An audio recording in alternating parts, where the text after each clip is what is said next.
I spoke with His Majesty the King to request the dissolution of Parliament, and we will have a general election on the 4th of July.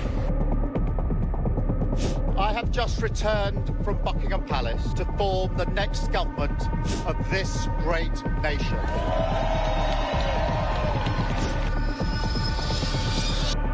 Take a look at what happened.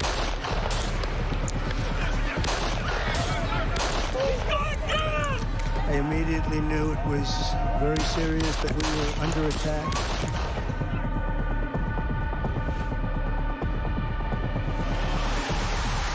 The time has come, and this surely is England's time. Williams, who scores, and Spain lead. A shot from distance is in. It is Cole Palmer. Low ball in, or far ball, slides it in. An absolute killer of a goal. I agree with the protest, but I don't think the violence was anywhere near necessary. No, I mean, I don't think anyone, Nigel, would ever think that the violence was the answer at all.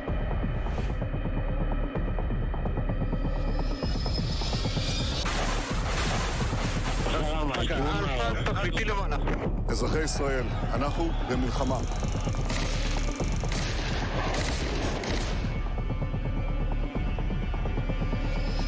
I probably took a bullet to the head because of the things that they say about me. If Donald Trump were president, Putin would be sitting in Kyiv right now. In Springfield, they're eating the dogs. The people that came in, they're eating the cats.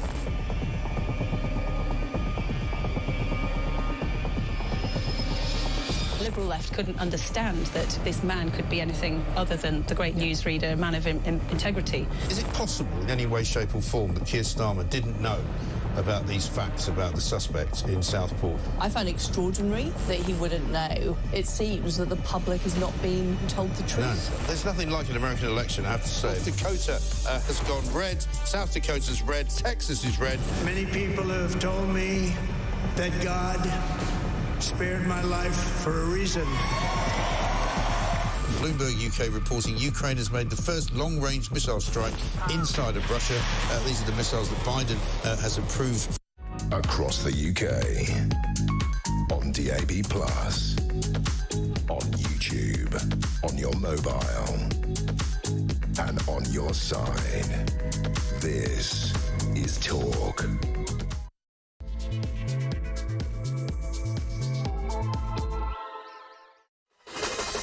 Good morning and welcome to Morning Glory. 2 minutes past 6, I'm Mike Graham, and we are here, of course, for your delectation for the next 4 hours.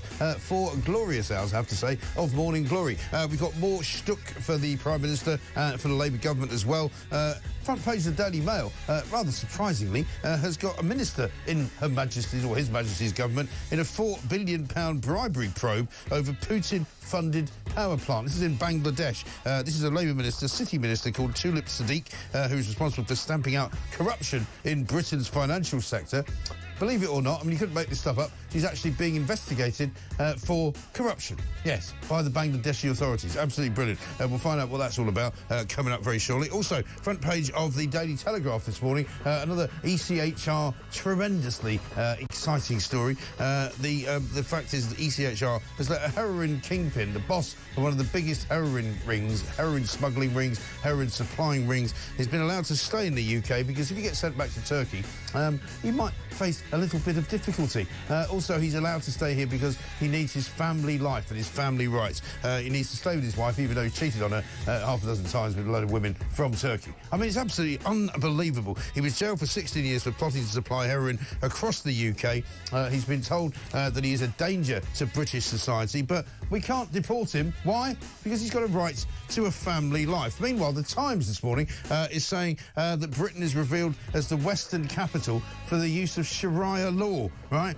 Apparently, if you want to get divorced and you're a Muslim in this country, all you got to do is get an app for England and Wales Muslims, which will tell you how to fill out a drop-down menu on how many wives you've got, how many of them you want to divorce, and how many new wives you want to hire on. Absolutely incredible. The number of Sharia courts, also known as councils in Britain, has apparently grown to 85 since they began operating in the country from 1982. Muslims from across Europe and North America are increasingly turning to Britain's Sharia courts, which operate as informal bodies issuing religious rulings on marriage and family life. Welcome to Britain, ladies and gentlemen. Merry Christmas, but be careful who you say it to, just in case they get offended. 0344 499 1000 is the number. The BBC, by the way, is under pressure once again this morning to play that song, you know, that we're freezing this Christmas, which is the play on Lonely This Christmas. It's gone to number 1. The BBC don't want to play it. Why? Because it's critical of Keir Starmer. Oh, my goodness me. And also, wood-burning fires. If you've got one, wood-burning stove, you're more than likely to have been issued a fine. 5,000 fines have been issued by bothering councils, by do-gooders, by sort of, you know, jobsworths who are coming around to your house and say, oh, you can't be lighting that. That's too dangerous. It's making the atmosphere really, really awful. Well, so what? Stick it up your jacksie, I think is what I would say. This is Talk. It's 5 minutes past 6. Let's have a montage of your thoughts. Morning, Mike. Simon in Portsmouth. Morning, Mike. James here. Morning, Mike. I'm just listening in despair. I flooded the country with illegal immigrants and filled up their hotels. I taxed businesses so that they would fail. And I appointed Ed Miliband as my energy and net zero guru. That was from yesterday. Absolutely incredible stuff. Some of your creative messages, poems, songs, and all sorts of other things have been really keeping us going here as we get ever nearer to Christmas. It is Thursday, the 19th of December. This is Morning Glory. Let's get it on.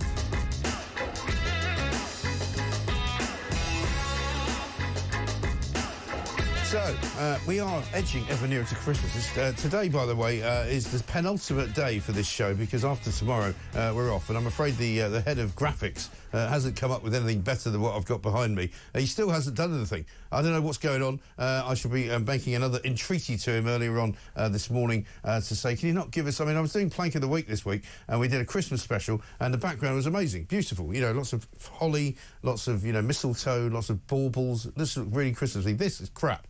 I'm sorry. If it was down to me, I'd fire him. But there we are. Tom Slater's here. Tom, very good morning to you. I'm sorry about the background. I mean, it's not very Christmassy. It's the best we can do, apparently. This is about as imaginative as the head of graphics gets. Mm-hmm. Well, you know, nevertheless, at least it's wintry, if not that Christmas. Wintry, yes. You know. Maybe that's the problem. You know, there's no reference to Christmas at all. No, not. You know, it's like you might as well be on the BBC. Anyway, very good morning to you. How are you? Yeah, very well, thank you. Let's talk about this ECHR ruling, first of all, in the Telegraph.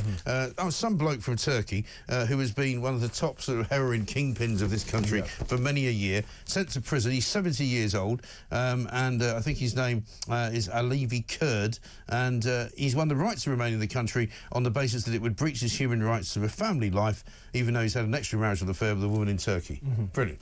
Incredible. And it's not even the first time we've seen a story like this, is it, Mike? I mean, the procession of things we've seen recently, Albanian crime lords, terrorists, being able to stay in the country because of their right to a family life. And yet often, as you see in this case with this gentleman, this right to a family life hasn't stopped him from having multiple affairs. Also, his apparent terror about going back to Turkey because, as an Alevi Kurd, he might be subject to some kind of discrimination hasn't stopped him going back to Turkey multiple times. I believe he's even got a Turkish passport. Yeah, on holiday. This is absolutely ridiculous. It's just taking the mickey, isn't it? First and foremost, the criminals know it's a joke, which is why they're exploiting it. And yet people still talk about this system as if it is totally rational. Yeah, and it's safeguarding people whose lives might be in danger. I mean, it would be one thing if you were saying, look, this guy's a refugee, you know, he's a political asylum seeker because he was critical of the government and they don't like that, and if you go back, you're going to get locked up for being a dissident and all of that. This is not about that. This is about a drug dealer, a dangerous drug dealer, who is dangerous, even by the standards that the legal authorities in this country have.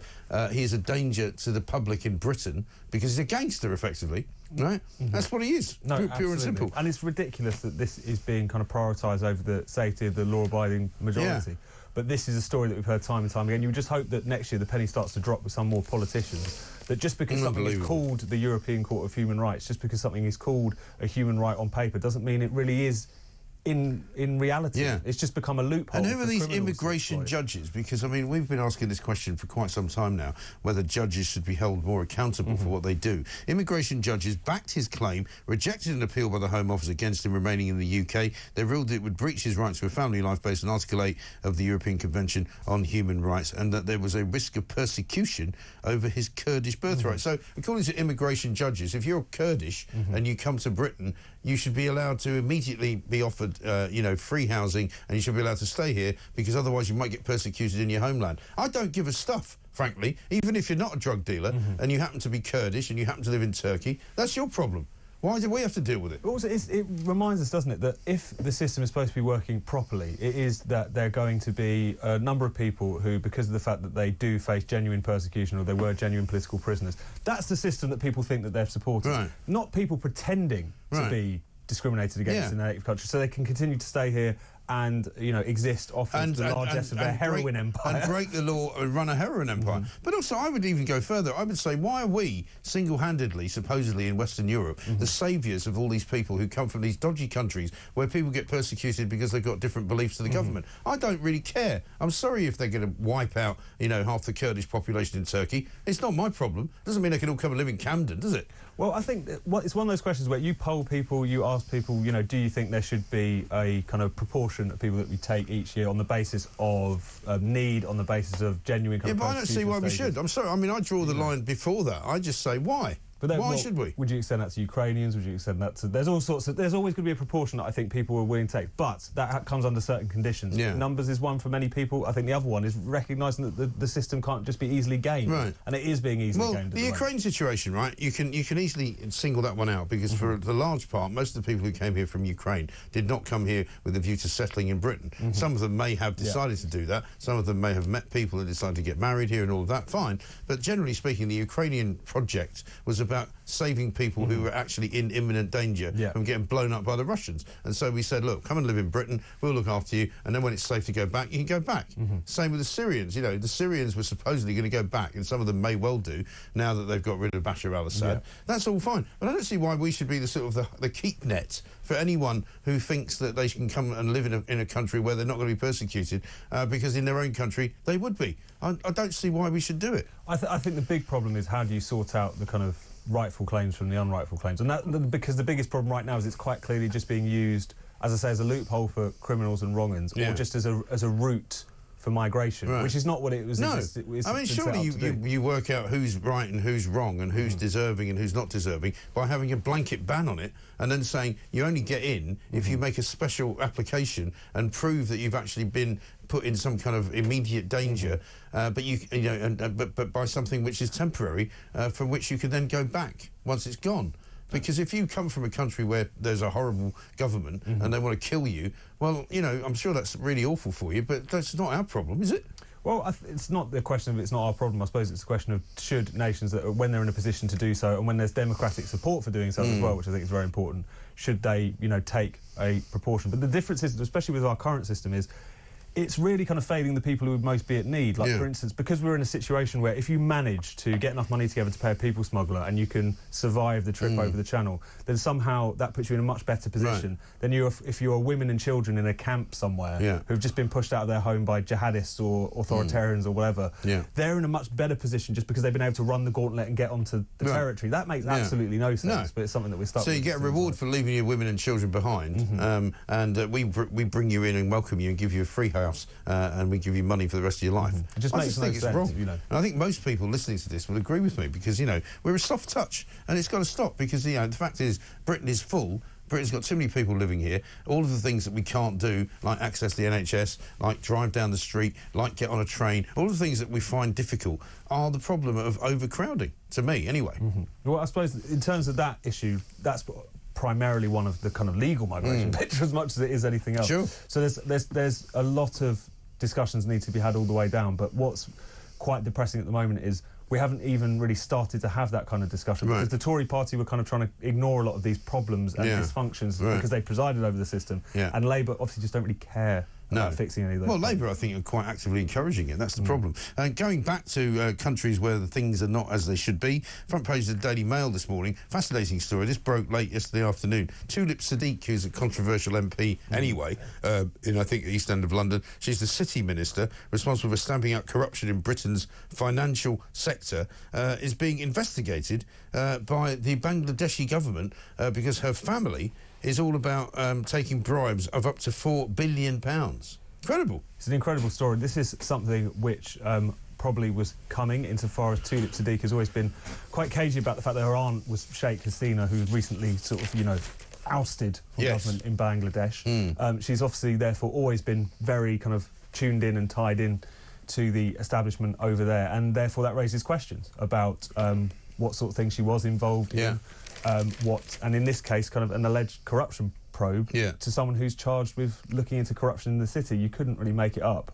You really couldn't. I'm surprised that there wasn't more foresight as to whether or not something like this, whether or not questions like this would have been raised, given her family connections, which have been known about for a very long time, obviously. Absolutely right. According to the Mail, the country's Anti-Corruption Commission launched the probe into Ms Sadiq, her UK-based mother Sheikh Rehana Sadiq, and her aunt Sheikh Hasina Wazid, the ousted former Prime Minister of Bangladesh, who ruled the country with an iron fist for more than 15 years. Hasina fled Bangladesh to India in August, with Rahina at her side after weeks of violent protests in which security forces killed hundreds of civilians. And the investigation was launched after an order from the country's High Court, which heard claims that Tulip Sadiq may have helped to broker a nuclear deal worth £10 billion with the Russians.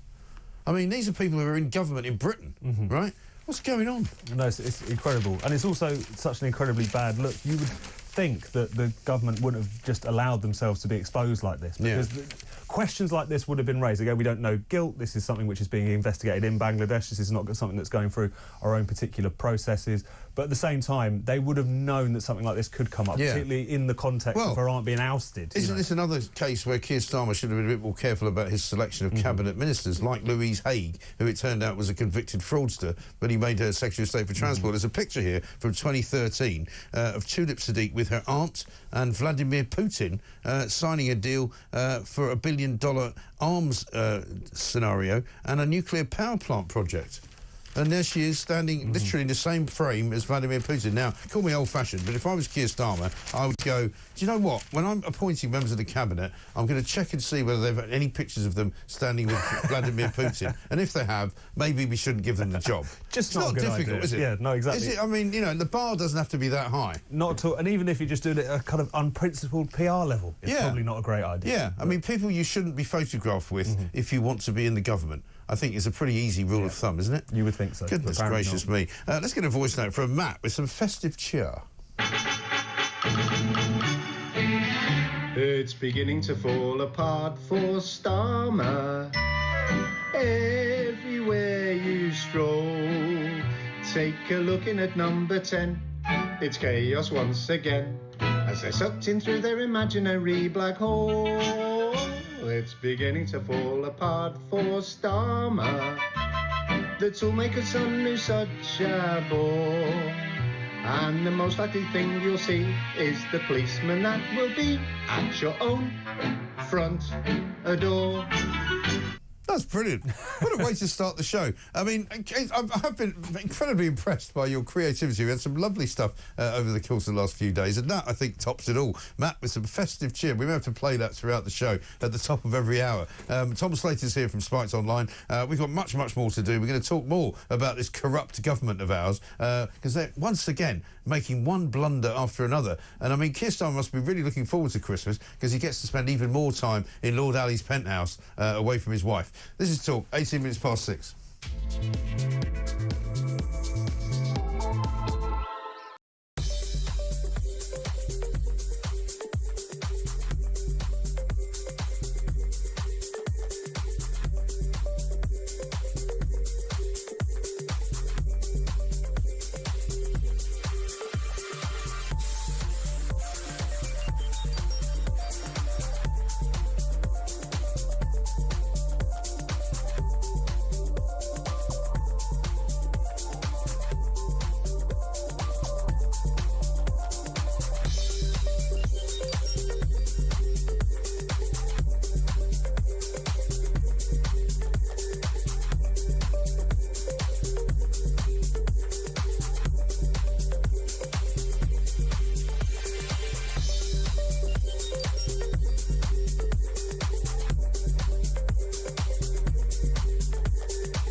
most of whom arrived here illegally, most of whom are lying. They say, we're economic, we're fleeing war and torture. They have a policy to prioritise their safety over our safety. How dare the Home Office preach to us about what is and isn't a story?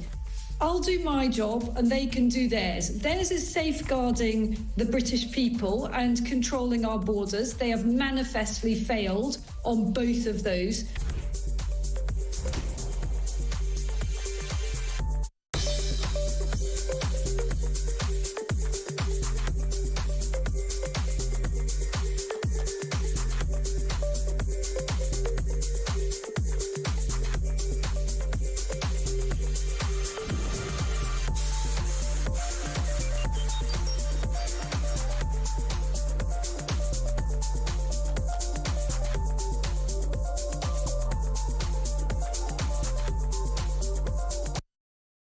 Across the UK, on DAB+, on YouTube, on your mobile, and on your side.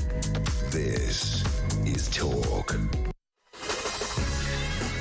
Welcome back to Morning Glory, 21 minutes past 6. I'm Mike Graham with you all the way through until 10 o'clock. And Peter Cardwell is in for Julie Hartley-Brewer at 10. He'll be taking you through all the way to 1. Coming up this weekend, of course, we've got Plank of the Week. It's a Christmas edition, a special one. We filmed it yesterday, and it is a thing of great beauty. Tom Slater is here from Spikes. Let's get a voice note from Brian on the heroin kingpin. Morning, Mike, from Southend, heading towards Fleet and the M25, but quite a good run today. Anyway, regarding that Turkish bloke, the heroin dealer, you know, the human courts, the European Court of Human Rights or something, says he's a right to stay here. Has anyone ever thought that they just don't want these people over in Europe, so they're just chucking them over here? They're passing all these laws so they stay here. So we get all the crap of Europe over here, and they try and just chuck them over here. Just a thought. It's a very good thought, Brian. Yeah, you do wonder, don't you? I wonder if you would have the same situation if there was a British heroin dealer caught in Turkey, put into a Turkish jail, and then came out and said, "I want to stay in Turkey." How long do you think he'd last in Turkey, Tom? I mean, we've all seen Midnight Express. No, I don't think that would happen. This from Robin Crawley. Mike, if the Turkish heroin gangster can't be sent back because he has a right to a family life in the UK, then surely locking him up for 16 years is also depriving him of his right to family life. Get him on a plane with a one-way ticket and a persona non grata tattooed on his forehead. Wishing you and the Talk team a great Christmas. Thanks for some great listens while driving my truck around the UK. Rob, you're very welcome, and thank you for listening. I think this is a joke. We are now the sort of laughing stock of the entire world, I think. Meanwhile, back in Labour HQ, the Prime Minister's been told to tighten the rules on party donations. Guess why? Because Elon Musk is threatening to bankroll the Reform Party into government. It's funny, isn't it, what donations, what oligarchs, what big money in politics people are willing to get upset about. So when it's Dale Vince or whether it's the various Lord Ali, Lord Ali, of course, you know, that's an entirely different kettle of fish. But when Elon Musk threatens to throw his hat into the ring, I mean, admittedly, the kind of sums that we've been talking about would eclipse any single donation that we've previously seen in the UK. But the principle's the stunning. same. Absolutely, and there's also a kind of question here about, you know, how far are you going to go with this? Are you going to suggest that all of the money that is flooded into various causes, not just in Britain but across Europe by various very wealthy people, are therefore illegitimate because they warp the politics and the kind of civil society of those places? But this is just a panic about reform and how well reform is doing. That's what this is all about. That's what it's all about, because if you allow people to make political donations up to, say, 5 million, like Dale Vince goes to the Labour Party, then why are you squealing now because they're now talking about 100 million? You're only really squealing about the amount rather than the principle of it. And it'd be one thing if you're having this discussion absent this particular story. You know, you could say, you know, do we want to be in a situation where it's very easy for a foreign oligarch effectively to really warp the political landscape?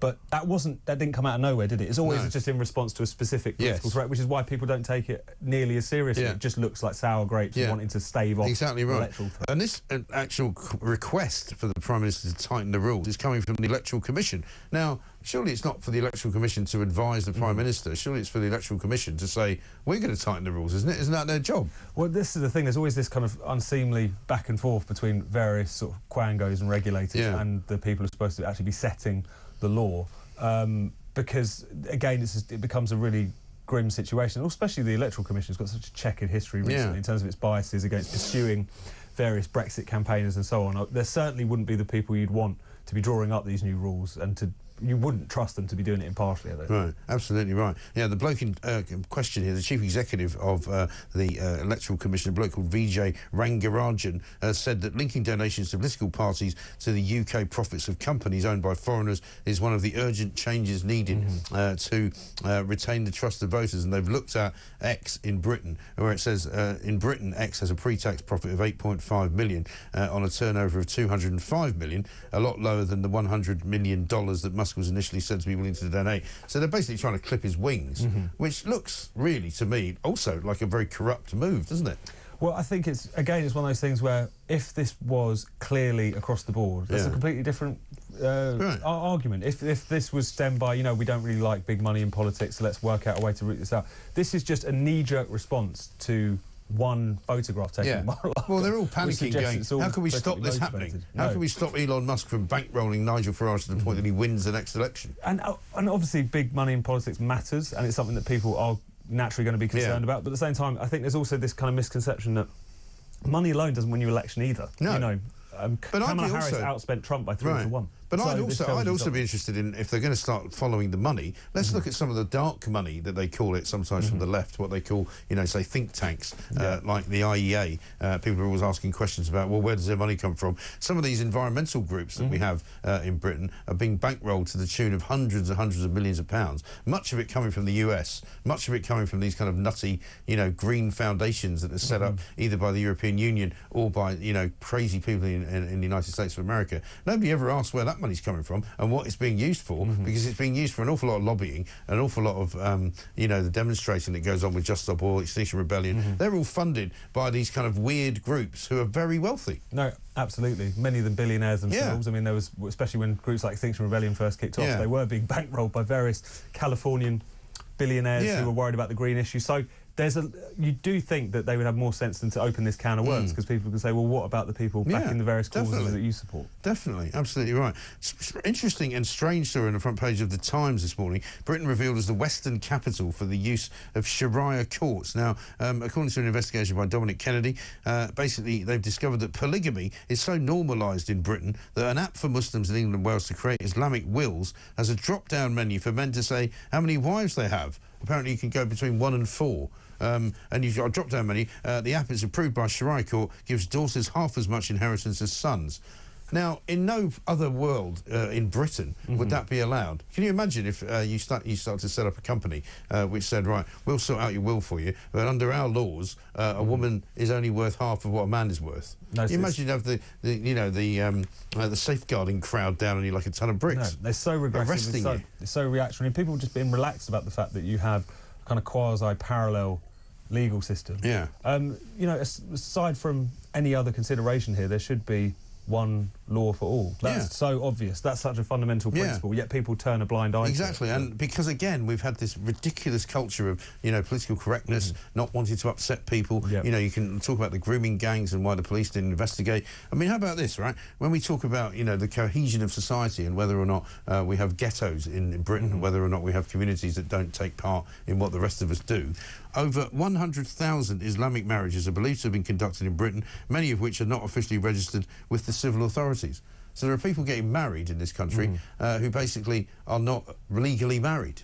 No, and what's that all about? And it's also such a barrier in it. The more that you allow these things to take place, the more that you allow kind of parallel societies to exist. The bigger barrier it is to integration in the long term as well, because you're not creating a kind of shared set of structures, laws, institutions. You're just tolerating the clustering of society, it just becoming various different quote-unquote communities with their backs turned to each other. It's not a positive situation for anyone. No, it really isn't. And it's about the degradation of normalised society. And you're allowed to walk from this side of the street to the other side of the street where a completely different set of values exists. It's wrong, in my view. We saw that story this week of poor little Sarah Sharif, who lived in a family home where the father, who was originally from Pakistan, and his entire family was from Pakistan, thought it was OK to batter a 9 and 10-year-old girl to within an inch of her life, and in fact to beyond that point, because culturally that's what they do. Well, I'm not having that. It's horrifying, that story. I think there's going to be a lot more to come out from it. There will be, but an awful lot of what went wrong with that story is that people didn't want to inhibit his ability to discipline his own daughter, because that was culturally what he did. That's what's wrong. It's that idea that supposed sensitivity to various issues that we might be talking about should be a barrier to intervening to stop serious abuse, to stop serious problems in society. I don't know how we ever ended up believing that was the caring position. Yeah. But How about this, right? In the Times, one of the most prominent of such courts, these Sharia courts, was founded by the radical preacher Haytham al-Haddad, whose teachings were branded misogynistic by Dame Sarah Khan when she was counter-extremism czar. Haddad was among British scholars who visited the Taliban after they recaptured Afghanistan, and amongst many of the things he says in his online lectures, these are a quote from him, why marriages fail in 2009. A man should not be questioned why he hit his wife, because this is something between them. Leave them alone. Sorry, mate. No, I don't think so. How are people relaxed about this? How is this possible? At this we're supposedly these people are not British. They're not part of Britain, and we should kick them out. And if you don't want to live in Britain as a British person, get stuffed, frankly. What I don't understand is why the people who normally be concerned about violence against women and girls, who want to constantly have a national conversation about those issues, rightly so, ignore and absent these issues from that discussion every single time. Yeah. I have no idea why, but well, I do know why, but they certainly can't pluck up the courage to talk about it themselves. And you won't hear Keir Starmer saying a dicky bird about it, will you? Because he's in hock to these people. Somebody said to me the other day, one of the reasons that they believe that Labour will never have a female leader and a female Prime Minister or leader of the opposition is because they're frightened of the Muslim community and the Muslim vote, because Muslim men would not vote for a woman. Interesting. Isn't that interesting? Never thought of that before this week, but there we are. 32 minutes past 6, I'm Mike Graham. This, of course, is Morning Glory. Make your voice heard. Do what all of the really good people of this country have done.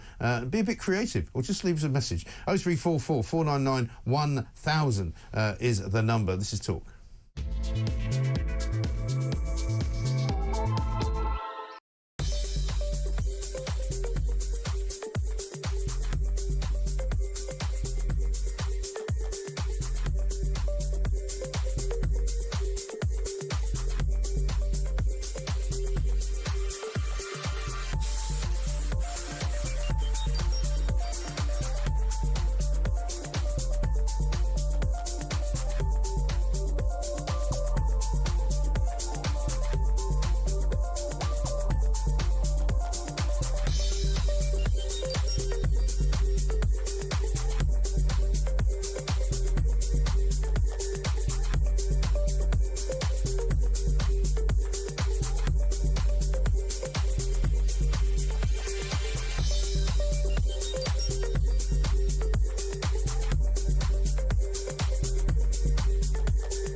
Across the UK, on DAB+,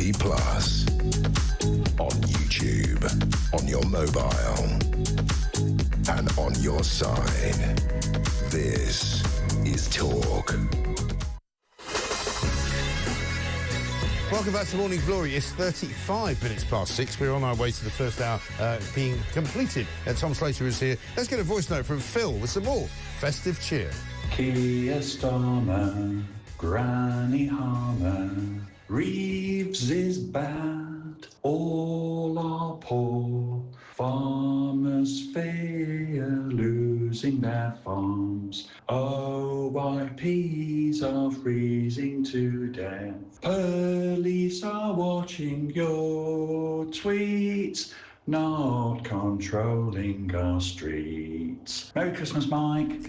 Merry Christmas, Phil. Very good. This is great. I mean, we're not even in the final show of the year yet, which will come, I think... Actually, it won't, because I've got a special treat in store for you. There will be one more show before the end of the year, after the end of this week, but I can't tell you too much about it at the moment. But that is absolutely amazing. Phil with some more festive cheer there. Keep that coming. Les says, the last bloke singing about Sakir and Co on WhatsApp was old school brilliant. Have you fired your tech op yet? No snow. Where is the snow and festive AI on your set? No, the head of graphics has not been seen. Nobody's seen him. I think he's in hiding. I mean, I've had this before from people. They think they can get away with things by being in hiding. They can't, because I'll find them, I'll go round to the house, I'll knock on the door and go, oi, you know, tomorrow's the last day before Christmas. We need a proper Christmas backdrop. Not this rubbish, which is quite frankly embarrassing. But anyway, there we are.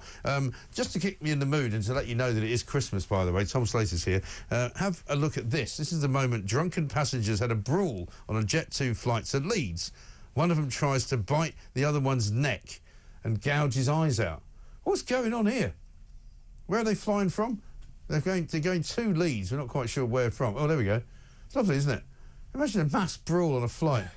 Oh, they're coming in from Turkey. Maybe one of them's a heroin dealer. You know. He wants the right to a family life. At first he wants to beat the hell out of his brother. Unbelievable. It never used to be like that in the old days of flying, did it? You know, they say families fight at Christmas, but this is probably overdoing it, isn't it? It probably is, yeah. Yeah, I think so. It happens quite a lot, though. People Brawls get so flights, drunk. yeah. Because people keep now talking about, should we limit the amount of alcohol people can drink before they get on a plane? I think in this case, probably yes, I think is the answer.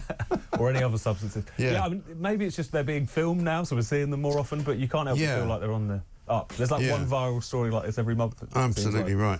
Let's talk about the Christmas single, which is Lonely This Christmas. It's sort of a rip-off of that. I shouldn't say a rip-off. It's called Freezing This Christmas. Should we have a listen?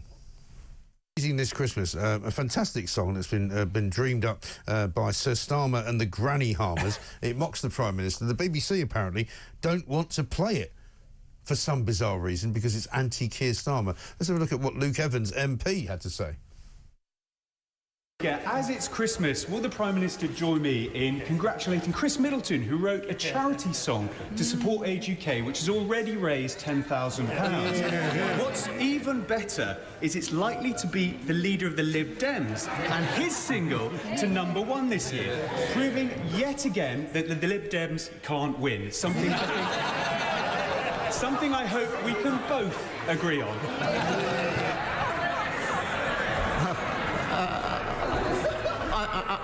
I'm not going to adjudicate between the contending singles for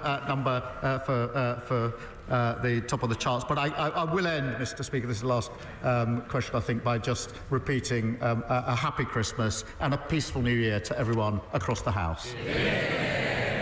I'm afraid that's going to have to be turned into something. It's malfunctioning again, isn't it? Someone's got stuck in the machine. Someone get some WD-40. So yeah, he can't answer the actual question as to whether or not you know, it should get to #1. But basically, the BBC say we're not blocking the song being played. We do not have specific policies on tracks, and we do not ban any songs. Well, that's not true because they have banned songs in the past. Of course, God Save the Queen. The Sex Pistols, they banned that. Sorts. And I think did they not change or make a with I think the OK of the Fairy Tale from New York guys, the Pogues. Do you remember that? Because I actually backed the Pogues, and they blocked me on Twitter because they changed, you know, you scumbag, you maggot, you cheap lousy faggot. They changed the words because they thought it was too offensive. And I went, this is ridiculous. Surely that's the Christmas song that everybody wants to hear. And when I defended the Pogues, because I was right wing, they blocked me and said that I was wrong. And I'm going, no, I'm actually protecting your rights to sing the song that you wrote instead of watered-down version that doesn't offend anyone. Absolutely. But it just goes to show, doesn't it, Mike, that of course they're constantly editing their playlists for various kinds of reasons. So to pretend that like this isn't, you know, maybe got a shade of politics to it is ridiculous. They just don't like it. And the good news is, of course, it's for charity, and everybody who's downloading it is contributing to charity. Yeah, let's talk about wood-burning fires, because apparently I've read this story today and I was quite shocked to find out the Mail have written it in such a way as to suggest that it's shocking that many fines have been handed out, but hardly anybody has actually paid the fine, right? 4 fines only have been paid. But there have been 5, this is a bit I thought was amazing, 5,600 complaints about people in households burning wood. I mean, who complains about that? I mean, talking about, you know, living in a cosseted world. God, I mean, this is another crusade we can probably thank the Tories for. It was Michael Gove. It was Michael Gove, exercised by the wood. I don't know why. It's one of those things where when they went really green for a bit, you know, Boris Johnson decided it was going to be his legacy. So suddenly all of these policies were coming out of the woodwork, so to speak. It's just so miserable and petty. There was, especially because it coincided with it was one of those rare green laws, regulations, bans, what have you, that really upset the urban middle classes. Remember, there was that big trend for wood burning stoves, which was suddenly, you know. And I mean, I'm not saying everybody should have a wood burning stove, but if you live in the countryside, it tends to be a good way to heat your house, because an awful lot of places in the countryside are not near enough to any kind of grid to be hooked up to gas, or you have to get, you know, those cylinders brought to the house, you know, and you can't actually have, you know, a gas pipeline. But this says that something like 5,608 complaints per year have been filed with local councils from a group called Mums for Lungs, right?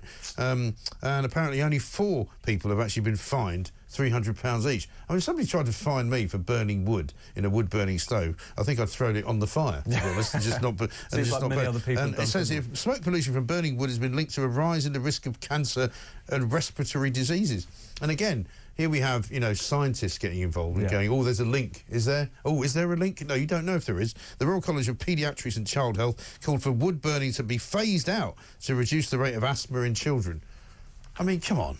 It's one of those seriously things, and often it's a lot of advocacy research. It's a lot of tenuous connections. Yeah, it's a lot of cobblers, basically. I mean, this was a lot of this stuff was the basis for the various kind of low emission schemes in London and so on. And it's the sort of thing, when you really look into the detail, it'll be, you know, if you look at it en masse through this computer model, it might shave a few months off of everyone's life in the future. Yeah. This is the basis on which policy is made, but it's not really. And Sadiq Khan wanders around saying, oh, we've made the air cleaner in London, except he hasn't. But he claims that he has, and so therefore... He's slowed down the traffic quite a lot, which is obviously very useful for clean air. It can't be good for the clean air scenario, can it? Absolutely right.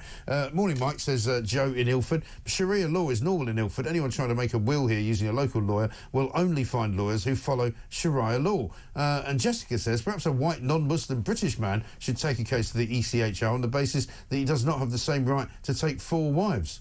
Well, that's right. I mean, I can't imagine why anyone would want 4 wives, to be honest. I mean, I've had 1 wife, and that was enough. And I'm not getting any more, thanks very much indeed. I don't want 4 at the same time. That would be wrong. It's 6:43. This is Morning Glory.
we're going to have this for 4.5 years. They've just had a massive pay rise and they're back on strike. I'm the Shadow Minister on responding to the Employment Rights Bill. I mean, that is a really left-wing, dictated to the government by the unions bit of legislation that is causing businesses up and down the country to say we're expecting lower profits, we expect to employ fewer people, we're probably going to have to lay people off. These are the engines that actually make money for our economy, that actually fund the public services. I don't think they even understand the Labour Party. Walking all over them. I know.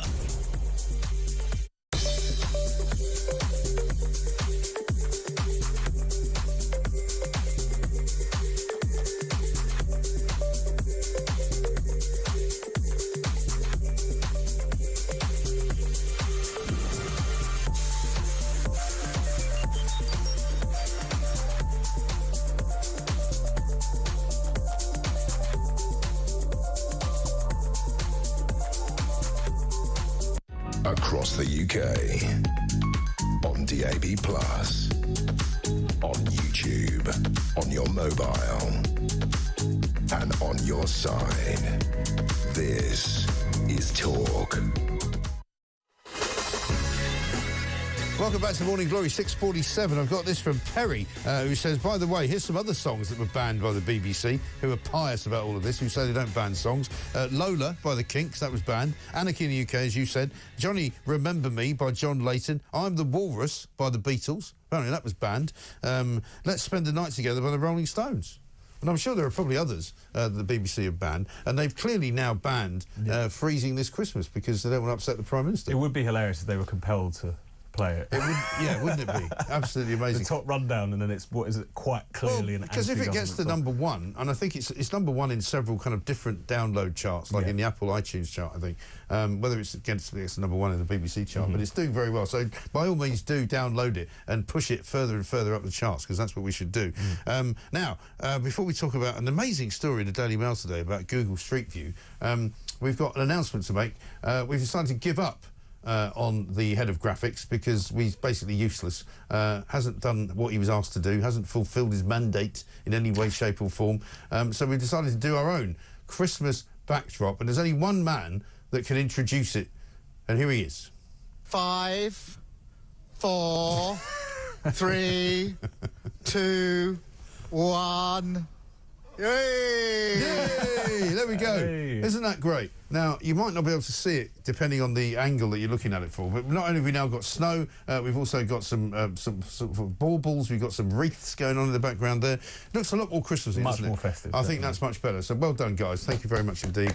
Merry Christmas to all of you. Now, let's talk about this story in the Mail, which is extraordinary. The Google Street View murder is the headline. An image of a figure stuffing a body bag into the boot of a car on Google Street View has led to a major breakthrough in a murder case. And this is in Spain, apparently. A Cuban national was reported missing by his brother in November 2023. Some of his remains were found in a cemetery in a town somewhere down near Andalusia. But they've been looking through Google Street View, and you can very clearly see a guy shoving what looks like a body into the boot of a car. It's absolutely incredible. This is amazing. You know, maybe I'm painfully naive, but why someone would be trying to dispose of a corpse in broad daylight doesn't really make a hell of a lot of sense to me. I suppose it could be a small sort of village in the middle of nowhere in Spain. Yeah, wasn't expecting those Google vans with a camera coming out the top and driving around. It's one of those stories that sort of slightly fascinates me, this, because you do see them driving around, certainly in London, quite a lot. And I've often wondered, and there have been a few court cases about what privacy you have in terms of as an individual. If you're standing in a window, if you're doing something you shouldn't be doing, or if you're, you know, snogging a woman you're not supposed to be snogging on the street, you know, that kind of thing. Apparently you can get some protection from that, because many people have found that they've actually been registered on Google Street View just walking down the street. Yeah, doing something they shouldn't be doing. Or even not doing something they shouldn't be doing, but just they don't want to be there. Yeah, and I suppose because they blur faces, I think. Yeah. But that doesn't necessarily mean you're not identifiable in some way, shape or form. So No. it's, a lot of the time you see these things driving around, it's slightly creepy. It's like kind of surveillance... sort of a privatised surveillance state, but in this case it's potentially bringing someone to justice. So there you go. Yeah, so all round, a round of applause for the Google Street View people, but, you know, I think Tom was right. As a word of advice, do not, as a general rule, try and put a dismembered body in the back of your car during the Ideally, hours of don't daylight. kill people at all. Also, but, that, yes, but if, obviously it just seems a bit uncommon sense. Ideally, he says. You could be in the Labour government. Ideally, you shouldn't kill anyone. Let me be very clear. Yeah, I've been very clear about this. You must not do it. Let's have a listen to some of the stuff that went on yesterday, because Kerry Badenoch's been accused of not being very good at Prime Minister's questions. I don't know what you thought of her performance yesterday, but have a look at this. Mr. Speaker, now we learn he's about to give away our hard-won Brexit freedoms. The truth is, they are punching the British people in the face, literally in the case of one of his MPs, and he will pretend that this is about the past. But we all know these are his choices, bad choices. If he's looking for a New Year's resolution, why doesn't he start with telling the truth? I'll do it now. £22 billion black hole left by them. Record waiting list with their NHS. They should hang their heads in shame. Immigration completely out of control. Nearly 1 million net migration. She was the cheerleader for all of that. She wants the truth. That's the truth. That's why they're sitting there.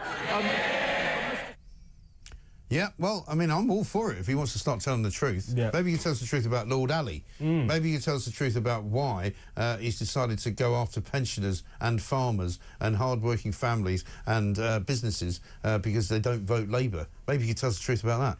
You would hope. But I think we'd die waiting if we were looking for him to actually follow through on what he pledges absolutely to right. The SNP have got an MP called Dave Dugan. Let's have a look at what he had to say. Before the election, this Prime Minister said he would lower energy bills by £300. Since he took office, they've gone up by £149. He said he would protect the winter fuel payment, but now he's in power, he's stripped it off our pensioners. And he said he lined up for many photos with waspy women, saying he'd have their backs, and he's just betrayed them in the most scandalous way possible. This is now the defining characteristic of this one-trick phony Prime Minister who says one thing and does another. In Scotland, the SNP are 16 points ahead in the polls. Does he understand? Does he understand why the people of these islands, especially those of us in Scotland, treat him with such contempt? They used to ask those questions. They used to ask those questions from this sort of area with very many MPs not so long ago. That all changed in July, and he's now carping from right up there. We can hardly hear him. Yes, so he's making fun of the fact that the SNP don't have as many MPs as they used to have without, once again, answering the question. No, absolutely. Or responding to what is actually not a bad nickname in terms of one-trick phony. I can see that. One-trick phony's good. Give that man a job at the Sun. Yeah, we like that. You know, sure also, just on the basis of them doing yet another U-turn, page 22 of the Daily Mail today, Labour has been accused of betraying women by insisting that there is no need to change the law to protect single-sex spaces. And this is, again, something that they said they would do. They would be very, very hard line on it, because there was no place in a woman's single-sex space, like a changing room or a women's toilet, for men to be able to gain access. Now they're saying, watering it down, saying that men who legally change sex by obtaining a gender recognition certificate will have the right to go into women's spaces. Now, again, just because you've got a certificate doesn't make you a woman, I'm afraid. Not in my eyes. Absolutely, and they keep trying to look both ways on the gender issue. Like, they keep trying to say, we've heard you, but at the same time, nothing's really going to change. Yeah. And I just think, especially a lot of the women and campaigners and feminists who've made this such a big issue, they're just not going to put up with that, because it is like sex, binary. You can't have a situation where some men are allowed into women's spaces under certain circumstances, otherwise it's not women's spaces. Because you've got a certificate, and you wave a piece of paper and go, I'm coming in. It makes no sense. No. We divide up spaces on the basis of sex for a reason, for the point of safety, for the point of dignity and so on. You have exceptions to it, and the whole thing collapses, as we've seen in recent years. Exactly right, because the people who will want to kind of, shall we say, take advantage of it are likely to be bad actors, as we like to say. I don't like to use that phrase, but in this case I think it works. You know, the people who are pushing for it are more than likely to be the people you don't want in those spaces. No, absolutely, and it's not to say that the more loopholes you create, the more they're going to be exploited. Yeah. This should be obvious to anyone. Yeah, you would have thought so. Let's get a voice note from James. Good morning, Mike. James here. Just regarding Starmer the farmer, I think he's starting to crack now. He looks visibly annoyed, because normally he comes out with that robotic doesn't he? I will smash the gang's 22 million black hole. The man is a complete Anyway, Mike, have a lovely Christmas, mate. Thank you very much, James. He is absolutely that. He is a beep. I mean, it's the best you can do, really, isn't it? Let's talk about water as well, because lots of stories in the papers this morning. The Guardian's got one saying Thames Water gets a green light for bill rises. Apparently today at some point, the industry regulator, which for me is a complete joke, Ofwat, because all the regulators in this country are useless. All they seem to do is pander to the people who make the stuff or supply the stuff, whether it's power, water, you know, education, whatever. They don't really care about the customers. But apparently Ofwat will announce today that the heavily indebted Thames Water, which serves 16 million customers in London and the Thames Valley area, will be permitted to raise bills by just over half the level the water firm had demanded, which means more than 33% over the next 5 years. So you can raise your bill by a third just because you're useless. And at the same time, they're pocketing bonuses as they did last year in terms of these executives. This is a complete scandal. Everyone has seen through this grift on the behalf of these executives at this point. They've got a natural monopoly over these things. They are constantly failing to properly invest in their own infrastructure. The amount of water they're losing, which is a big part billions of of litres a day, right? It's insane. And yet, at the same time, they're still trousering bonuses to pat themselves on the back for a job well done. It's ridiculous. People aren't going to put up with this. Well, whenever it rains too much, the sewage runs into the sea and the rivers. Whenever it doesn't rain very much, we have a drought. They don't seem to be able to sort of properly manage water at all. The government haven't allowed reservoirs to be built for decades, basically. And I remember back in something like 2010, they were digging up the roads in London, Thames Water, to prepare for the Olympics. And they were saying, oh, you know, some of these pipes have been here since the Roman times, and we're now going to upgrade them all. Well, we're now talking like 12 to 14 years later, and they're still doing it. No, it's ridiculous. And I just think it's got to the point where it's just indefensible. Something needs to be done. Someone needs to intervene. Because otherwise, are we just supposed to get used to this mix of higher prices and incompetence? It's ridiculous. Well, that's what Britain now is, isn't it? It's incompetence ruled by ridiculously high prices for everything. We pay more money for our water, more money for our electricity, more money for our energy, more money for our cars, more money for everything that we have, and none of it's any good. And it's just all around, whether it's things that are provided by the state, whether it's things that are provided by these monopolies, whether it's things that are just provided out in the market, just people are getting pinched from every direction and getting a worse service for their money. Exactly right. It's ridiculous. It is ridiculous. Let's get a final voice note in the end of the first hour from Keir Starmer. This is what he had to say earlier when he was supposed to be trying to answer a question in Parliament.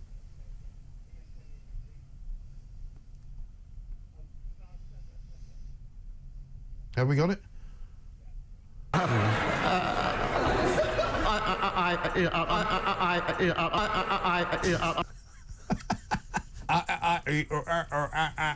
He's like that. So you remember that Smash advert with the and then we smash them all to bits. That's what he sounds like. He's terrible. He's just like a malfunctioning robot, isn't he? He really is. I've just done. People used to say, you know, the barrister.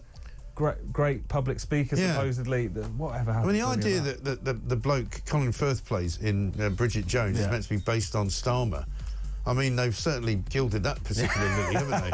I mean, you might as well say, Hugh Grant was based on Jeremy Corbyn. Yeah. Really? Was he? I don't think so. Anyway, listen, Tom, good to see you. Merry Christmas, if we don't see you again. It's coming up to 21 seconds past 6:59. That's how good we are, right, at the clock scenario. This from Maureen in Stamford. Good morning, Mike. If Elon Musk wanted to donate money to reform, why can't he do it before Starmer changes the rules? Genuine question. It's a good question. I don't know the answer to that. It may well be he doesn't want to get the money taken away and be told that he can't use it. More from Morning Glory coming next.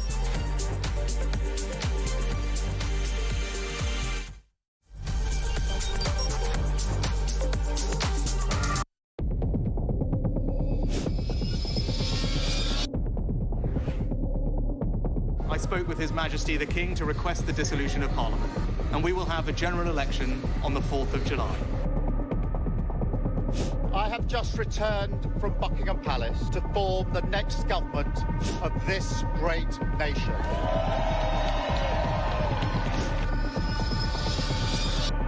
Take a look at what happened.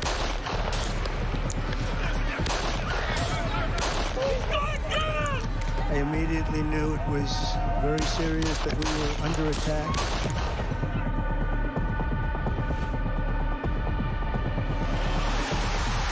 The time has come, and this surely is England's time. Williams, who scores, and Spain lead. The shot from distance is in. It is Cole Palmer. Low ball in or far ball, slides it in. An absolute killer of a goal. I agree with the protest, but I don't think the violence was anywhere near necessary. No, I mean, I don't think anyone, Nigel, would ever think that the violence was the answer at all.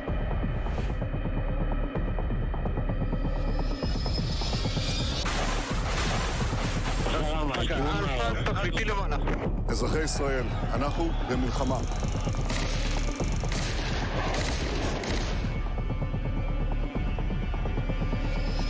I probably took a bullet to the head because of the things that they say about me. If Donald Trump were president, Putin would be sitting in Kyiv right now. In Springfield, they're eating the dogs. The people that came in, they're eating the cats.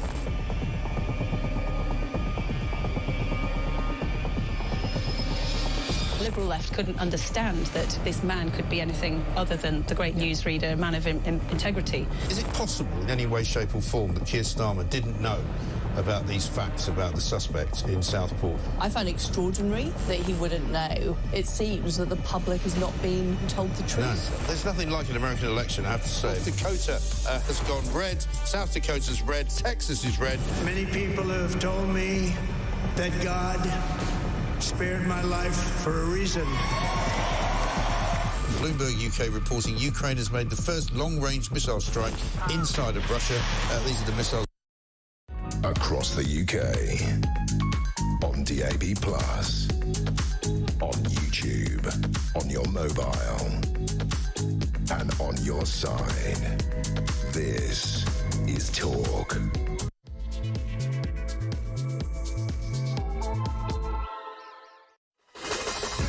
Welcome back to Morning Glory, 2 minutes past 7. I'm Mike Graham. It is, of course, Thursday, the 19th of December, getting very, very close now to the last weekend before Christmas. I hope you've got all your ducks in a row. I hope you've got all your pigs in blankets sorted out. Amazingly, you know what we haven't had this year, which we normally have, is one of those shortages that we always hear about. You know, shortage of Brussels sprouts, shortage of pigs in blankets, shortage of, brandy liqueurs, shortage of Baileys. There's not been a shortage of anything this year. I don't know why that is, but there probably will be a shortage of something. You say Guinness shortage? Is that what you said? There's no shortage of Guinness. I had 3 pints of it last night. Absolutely fine. No problem at all. Let's get a voice note from James. Morning, mate. James from Blackburn. One more day. Then most of us will be off work. Keir will be chestnuts roasting. No, it won't be a fire, will it, actually? Because that's bad. Ed Miliband won't like that. Anyway, he should be like one of those dolls, isn't he, that you pull, give the string a yank. He's hopeless, isn't he? And that video yesterday when he's going, I've been called far worse. Yeah, you have, pal. Trust me. Amazing. You've been called far worse than two-tier Kia. Merry Christmas, mate. Two-tier, never here. Let's make it clear. Plank of the year. No, sorry, I didn't want to give that away. Keir Starmer, absolutely ridiculous. Let's have a listen to the Starmer stutter, shall we, from yesterday? Can we do that?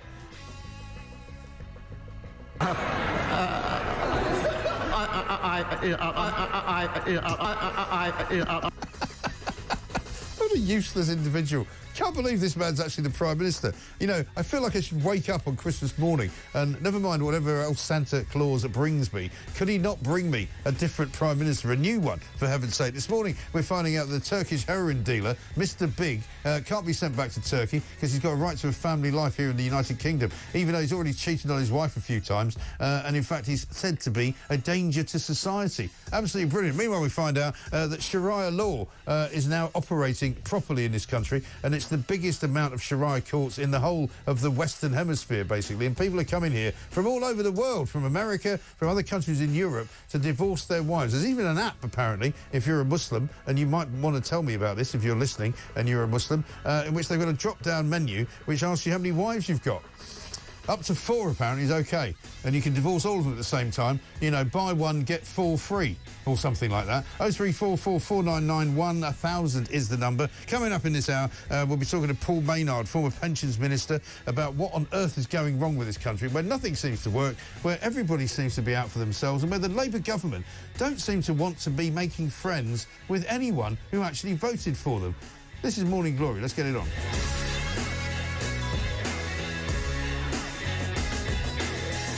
Now, for those of you who are just joining us at 5 minutes past 7, you've already missed a glorious first hour. Tom Slater was here. We were going through the papers, talking about a great many stories and a great many things. But one of the highlights of the hour was this from Matt, who sent us a voice note full of festive cheer.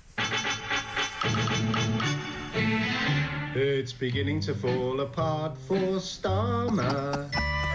Everywhere you stroll, take a look in at number 10. It's chaos once again, as they're sucked in through their imaginary black hole. It's beginning to fall apart for Starmer. The toolmaker's son who's such a bore. And the most likely thing you'll see is the policeman that will be at your own front door. Brilliant. Matt, thank you very much indeed. We'll keep playing that throughout the course of the day. It is Thursday. Tomorrow, last show before Christmas. We have, by the way, decided to fire the graphics chief. The head of graphics, you might have heard yesterday, was absent without leave. Nobody knows where he is. He's supposed to have fixed the background for this show.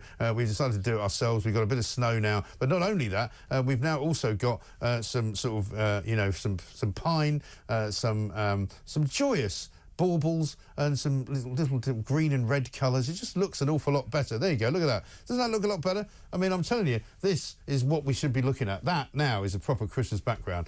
So thank you very much. No thanks to the head of graphics, who's no longer the head of graphics. He's been removed from that job. We'll put him in charge of something else, maybe the toilets. 7 minutes past 7. Let's talk to Paul Maynard, former Pensions Minister. Paul, very good morning to you. Good morning, hello there. Good to see you. Got a bit of breaking news here. Household water bills in England and Wales will increase by an average of £31 a year over the next 5 years, according to the regulator Ofwat. People in this country are getting pretty sick to death of all their bills going up all the time. Can we ever get some breaking news to say the bills are going to actually go down, do you think? Well, if we ever had a water market where we could choose who supplied our water, maybe there'd be a bit of competition that might drive some prices down. Yeah, but it's not just water, is it? I mean, every single regulator in this country seems to be interested in one thing only, and that is to keep the suppliers of everything happy and to screw the customers. I mean, surely it should be the other way round. The regulators should be telling us, the customer, what they're doing for us, but they don't seem to do anything. They often forget they have duties to the consumer as well as to all the people that they're regulating, and the consumer rarely gets a look in. Yeah. But why, though? Why can we not change? I mean, you're a former pensions minister, so I expect you to be able to enlighten me about the inner workings of government. Why is it that we seem so powerless in the face of these, huge behemoth-like companies who just literally make fun of us, take the mickey out of us, and just keep charging us more and more money? Well, it's worse than that. I used to be a rail minister, and when I first became a minister and saw the rail regulator, the ORR, they only had 2 specific rules that they had to look after consumers with regard to. Only 2. Hundreds upon hundreds upon hundreds more, nothing to do with the consumer, but only 2 around the consumer, one of which related to delays and nothing else. Right. So in my view, the consumers never get a look in when it comes to a regulator. But isn't there anyone in Parliament, Paul, who kind of starts to agitate about things like that and to say, look, surely we need to re-evaluate perhaps how these businesses are run and how these businesses work and whether they're in public control or not? I mean, there's talk now of renationalising the railways. I can't imagine it's going to make things any better because they're now in the grip of these trade unions who have just announced yet another series of strikes for Avanti West Coast Line over the course of the Christmas and New Year period. It just seems to me that a lot of people say to me nowadays, Paul, we've lost touch with our politicians. We don't have any faith in either of the 2 main parties. We don't feel as if they represent us. It doesn't seem as if they care about ordinary people. I mean, surely somebody in government or somebody in Parliament should worry about that, shouldn't they? I think it's a job of MPs to be close to the people they represent. And when I was an MP, I lived in my own constituency. I would be seen around the shops. Anyone could stop me and tell me what they were thinking. And everything I tried to do as a constituency MP was based upon what did the needs of my local area look like. When I was a rail minister, I ended up introducing an ombudsman to represent consumers so they could get a fair crack of the whip when services went wrong, which was, of course, all too often. Yeah. So MPs and ministers can do things, but they have to make it their priority and fight for it. Right. The ombudsman was a great fight for me, so it can be done if a politician wants to. But that's the not problem. enough really care about it. Yeah, but that is the problem, isn't it? So much of it sort of runs on its own, and nobody really seems to be in charge of it. And as I say, you know, people's view is that they're ones that feel the thick end of the wedge, and they're the ones that seem to be constantly, you know, being asked for more money to pay more bonuses to more people who are not doing a very good job. Yeah, and I get that cynicism entirely. You know, as a regular member of the public now, I see my council tax going up, I see my electricity going up again this quarter, and I think, why is it that the competition we're meant to have, that's meant to drive prices down, hasn't really achieved that? Yeah, absolutely right. Let's talk a bit about the railways because, you know, we've got South West Trains, I think, are about to be the first train line operator to become nationalised in the next few weeks and months. We've got Avanti announcing a strike. We've got more and more people, I would say, who say to me anyway, that you can't rely on trains anymore on a regular basis. You can't really expect them to run on time. More than likely, if you book a train, you're probably going to get it cancelled. You know, I went up to Edinburgh recently and had a terrible time trying to get back from Edinburgh to London. How have we allowed the train services in this country to become so unreliable? All passengers want, it's quite simple, is a seat, a train that's on time and a decent value fare. And that shouldn't be difficult to provide if we had proper, true and real competition on the railways. Even under the old system, many franchises had no competition. If I wanted to get from Blackpool down to London to Parliament, I had to choose Avanti West Coast, no other alternative. But where you have competition, like on the East Coast main line, fares are lower and services are better. So I think the answer partly needs to be more competition on our rail network. But the government's going in the opposite direction. They think that if they control everything, it will all be wonderful. That's a Labour mindset, of course. Yeah. But having thrown all this money at the RMT, the RMT now know that all they have to do is flick a switch, the national network down, and Rachel Reid will give them loads more money. So we put all the power back in the hands of the unions once again. I mean, unfortunately, I'm afraid we've got several years of that to come, haven't we? Every single time, as you say, they want something, they'll just say, threaten to go on strike, and they'll get what they want. Let's talk a bit about Tulip Siddiq. Big story on the front page of the Daily Mail this morning. She's in a £4 billion bribery probe over a power plant that her family, because one of her family members, of course, was the ousted former Prime Minister of Bangladesh. A picture of her that's from 2013, I think it is, basically standing in a room with Vladimir Putin, pretty close to him. There's only 4 people in the picture, with her aunt and Vladimir Putin in 2013. Would you not think that if you were the Prime Minister of this country and you were thinking about appointing somebody to the Cabinet, that you might check and see whether they've had any pictures taken recently with anyone who might be considered a bad actor? Well, I can imagine that if anyone had their picture taken with Vladimir Putin 10 years ago, they are regretting it now.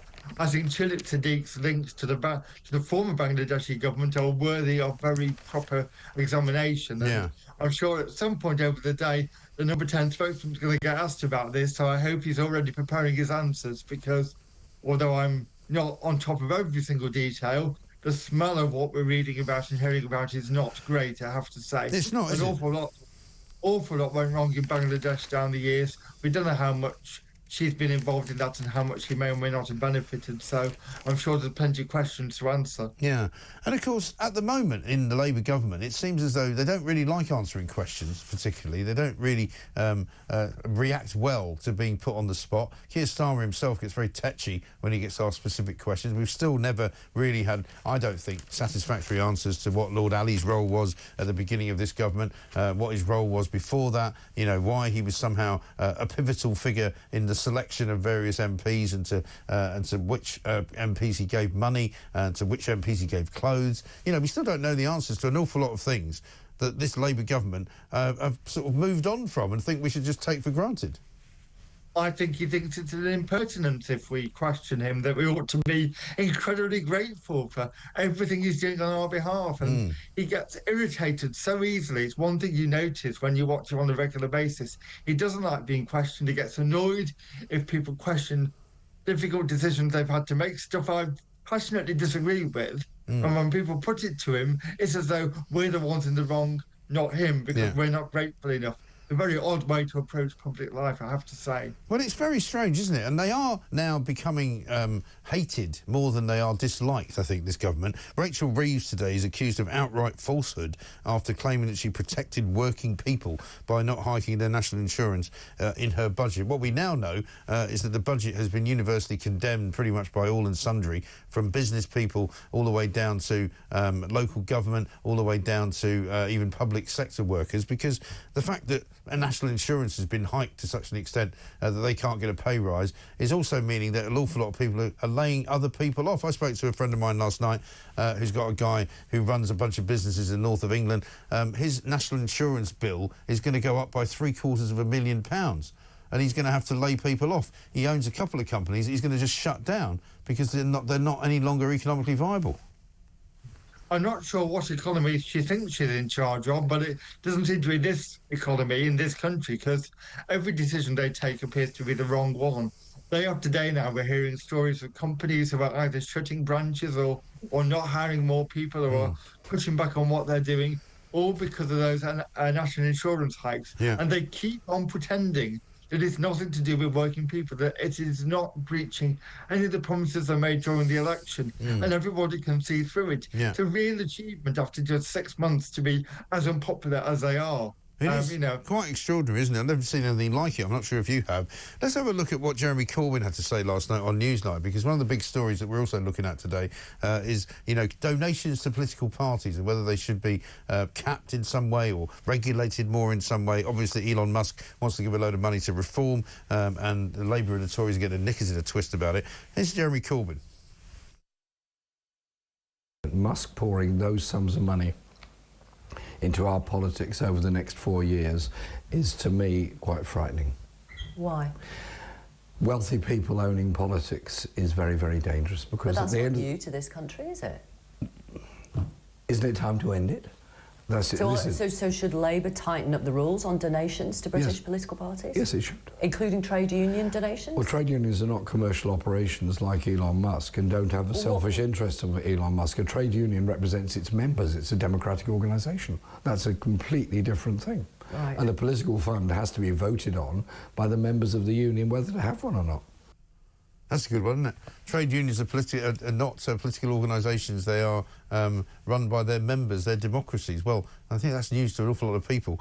But also, he didn't seem to be too worried about working for Press TV, Jeremy Corbyn, when he was in his pomp, and he used to take money from the Iranians in order to do a TV show for them.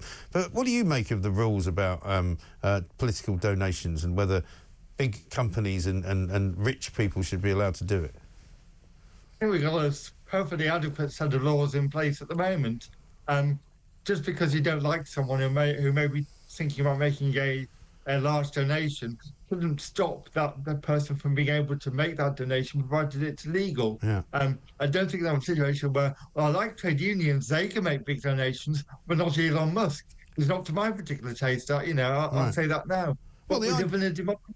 Well, the idea that the trade unions give money to the Labour Party without asking for anything in return is a joke, isn't it? Because we all saw... Well, we've just seen Rachel Reeves give them millions upon millions upon millions of pounds back, so, it's a very good exchange for them. Yeah, I mean, it's a transaction. I mean, the idea that Corbyn is so ridiculously naive that he thinks that they're not a business operation is, frankly, ridiculous, and he's completely and utterly wrong. Paul, listen, good to talk to you. Thanks very much indeed. Paul Maynard, former pensions minister there, giving us the benefit of his view on all of that. Plus, of course, the breaking news that household water bills in England and Wales will increase by an average of £31 over the next 5 years. And that's according to the regulator. When are we going to get a regulator that actually does something for the people of this country as opposed to for the companies that run the water or that run the energy or that run the trains? I mean, it's just ridiculous. Let's get a voice note from Bridget. Oh, hell's bells, Starmer tells a new lie every day. It's not fun for everyone living in the great UK. Oh, if only he'd take a one-way trip on Lord Ali's golden sleigh and take all the rest of his scrounging pests, and we'd be laughing all the way. Happy Christmas, Mike. Great show. We watch you every morning from Auvergne in France. Happy Christmas, one and all. Bridget, thank you very much indeed. Feliz Navidad, as they say in France. No, of course, no, that's what they say in Spain. But listen, you can't make this stuff up, can you? People are getting very, very joyous and festive because you have to. You have to look forward to something. Karen in Southampton says, never mind water bills. In Southampton, due to a technical issue, thousands of homes and hospitals have no water. Schools are closed and they're shipping in trucks of water to the hospital. Are they?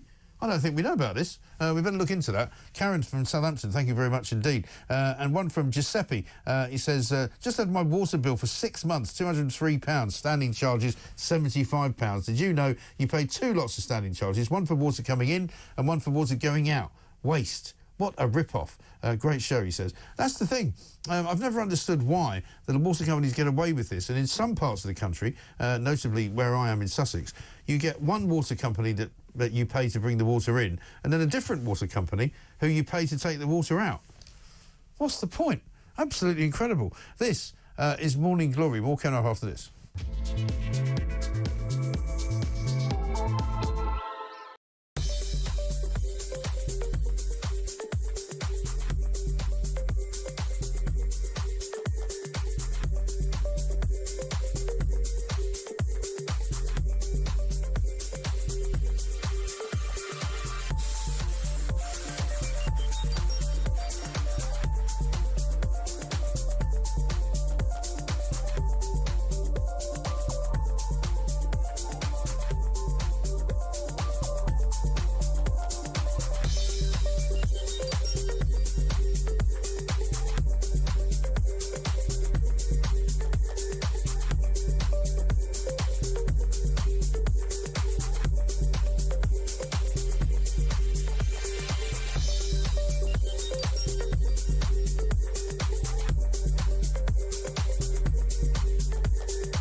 History report says police simply were unprepared for the scale of the disorder that broke out. They need to be better prepared. Police officers sent onto the streets without even proper riot gear. What do you make of that lack of prep? Absolutely everybody knew that there was likely to be riots following the deaths and the murders in Southport this summer. But of course, the police were so busy probably investigating the landlord of the Saracen's Head pub. Yes. For promoting hate with his pub sign than actually looking at genuine police intelligence. This is where policing's gone entirely wrong.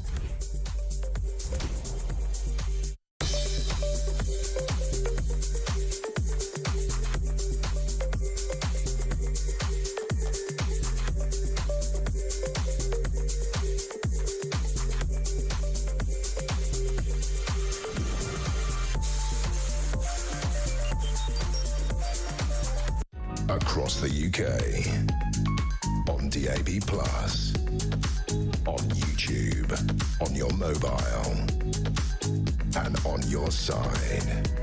This is Talk. Welcome back to Morning Glory, 24 minutes past 7. We've got some more breaking news on the waterfront. Thames Water has been handed an £18.2 million penalty for breaking dividend payment rules. I presume that means giving money to their shareholders that they shouldn't have done. And, of course, household water bills, as you just heard, in England and Wales are going to increase by a massive 36% over the next 5 years. And this is all agreed with Ofwat. I mean, what's the point of the water regulator? I mean, how much worse would it be if we didn't have a water regulator? What would it be like? You know, England and Wales bills will increase by 136%. I mean, it's over a third, right? So whatever you're paying now for your water, I'd love to know what you are paying for your water. I've always said, and in Scotland they do it differently. In Scotland, your water bill comes as part of your council tax bill. And this is from Stuart in Perthshire. He says, good morning, Mike. There's not much to be glad of in Scotland these days, but at least we aren't paying for our water like you guys. Daylight bloody robbery, it really is. Merry Christmas. Yeah, it is. And so it's actually better, I think, in Scotland. It's run better. It doesn't have quite the same licence to print money as the water companies down in England have. But surely to God, we should have cheap water. It falls from the sky. We live in one of the wettest countries in the world, right? In Northern Europe. We have rain falling pretty much every week in most parts of the country. And yet we have to pay for the water that falls from the sky. And I know it might sound a bit simplistic and people will say, oh, here he goes again. He's a complete idiot. Why can't we have free water? You know, I know that you have to have a charge for, you know, collecting the water, for funneling the water through pipes to your house and all of that. But more of it leaks than anything. Billions and billions of litres a day leak into the ground. And we seem to just get the bill every single time. And we seem to pay more and more and more for our water. And there's an awful lot of people working for Thames Water getting very rich, thank you very much indeed, on massive six-figure salaries. For doing what? Taking something that falls from the sky for free, putting it in a jug, pouring it down a pipe, and you taking it out the other end. That's got to be worth £800,000 a year, isn't it? No, I don't think so. I don't know. Meanwhile, thousands of households have been left without water across Hampshire. Schools have closed. According to Southern Water, they've got a technical issue. Oh, really? Well, I wouldn't mind getting somebody on the phone from Southern Water. Maybe we'll try and see if we can do that. I'm sorry, your call is important to us. You're in a queue. You're currently number 433. Where's the bloody water? Get on with it, for heaven's sake. Who should we do now? Oh, yeah, Chris Phillips is here, former head of National Counter-Terrorism at the Security Office. Chris, very good morning to you. Good morning, Mike. Good to talk to you. Nice to see you. Children as young as 10, it says here, are getting hooked on a pick and mix of horror online, placing them on a conveyor belt to terrorism. Tell us what the story is. Well, the story is a DAC who's now in charge of counter-terrorism stuff. I think she's just reiterating really what the head of MI5 said about a month ago, I think it was. And the fact that young people are looking at horrible things, really horrible things online and becoming extreme or have extreme views. And, of course, some of those are likely to go on to do bad things. Well, we knew that anyway. Yeah. What was interesting, I think she said, was 2 late-stage attacks had been prevented. And I think it is a good time sometimes close to Christmas just to remind people you know, there is still a problem out there, and you know, we need to be alert and make sure that we're watching out for people that are acting in a bad way. Yeah, absolutely. I mean, are you one of those people that would favour a sort of at least a look at whether to take phones off under 16-year-olds, as they're doing in Australia, and not allow them access to the internet, at least in that method? Yeah, I think we have got a situation now where there is so much good that comes out of the internet and mobile phones and everything that they can do with them. But the downside is enormous, and particularly for younger people, at least find some way of limiting what they can do on them. Yeah. I mean, you know, these phones these days, as we know, are creating havoc, particularly in our schools, I would suggest, but across society, for young people getting affected by really bad stuff on them. Yeah, right. I mean, obviously, you know, I'm going to sound like some naive old git here, but I mean, I've got a phone. When I look at it and I do the things that I do on it, and I send emails and I look at Twitter and I post things on Facebook and all of that, I don't see any of this horrific stuff. Do you have to go and look for it? And if you start looking for it, is that when you start getting more of it? Well, you know, young people always push the boundaries, and that's one of the things, isn't it? You know, there'll be one of the people in class. I mean, we all used to do it at school, but it was slightly more innocent.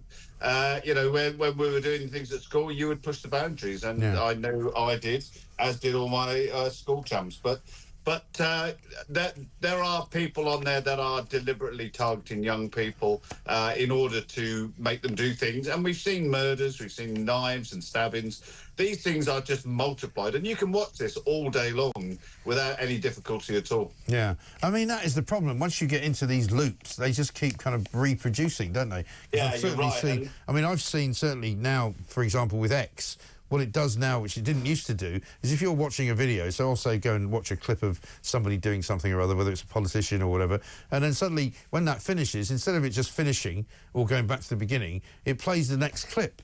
And the next clip is something that you didn't know you were actually going to look at. So presumably somebody's choosing that for you, and it's, you know, it's something on TikTok, or then that one finishes and it takes you somewhere else. And young people particularly, I think, and I've seen it with my own kids, it's kind of mesmerising, isn't it? They just kind of keep staring at the next clip to see what it's going to be. It is, and it's an algorithm that points you in the direction of stuff. And as you say, it does become almost hypnotic. And listen, most people won't be massively affected by these things, but there are a significant number that are. And what she's saying here, the DAC, is that, you know, young kids, you know, probably younger than 10, are getting access to this unregulated. Their parents aren't doing anything about it. So what do we want to do as a society?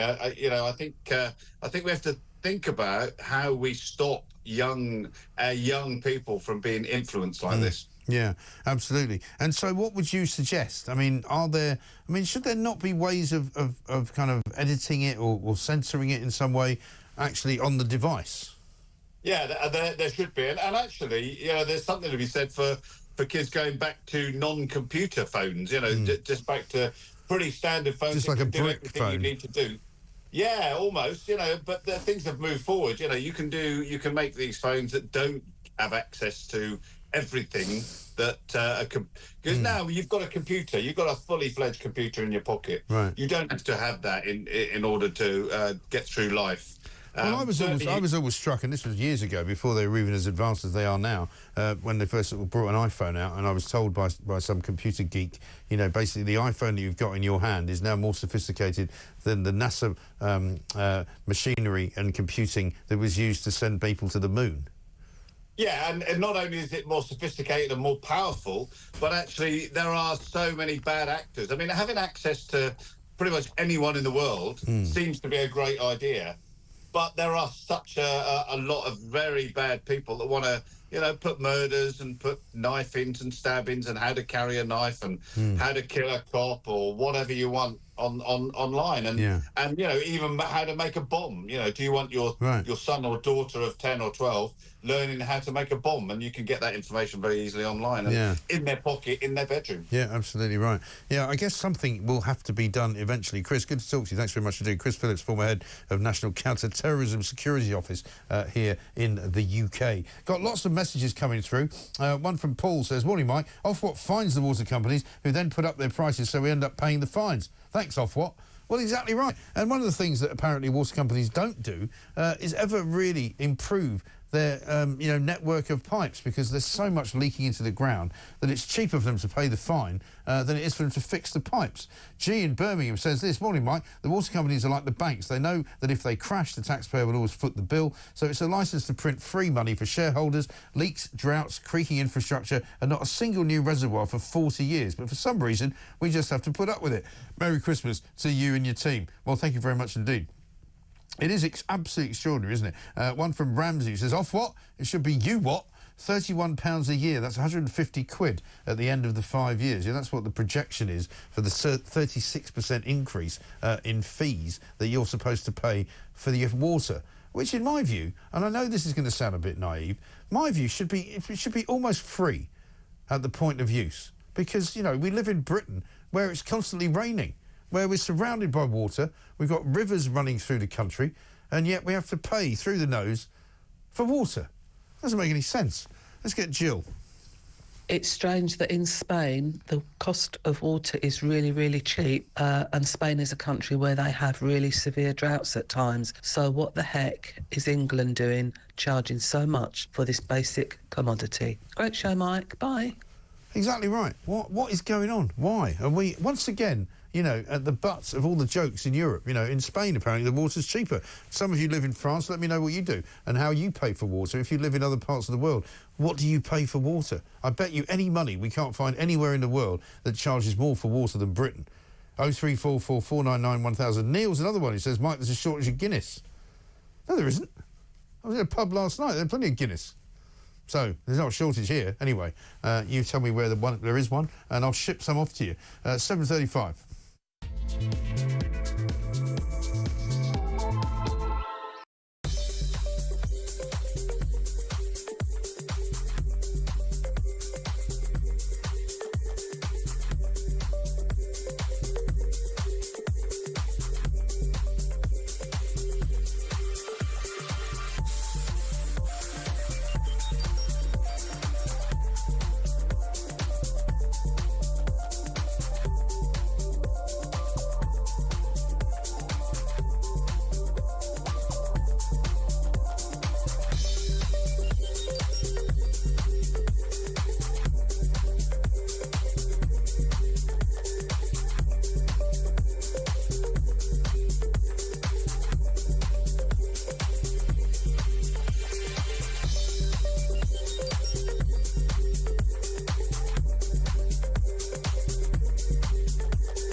Across the UK, on DAB+, on YouTube, on your mobile, and on your side.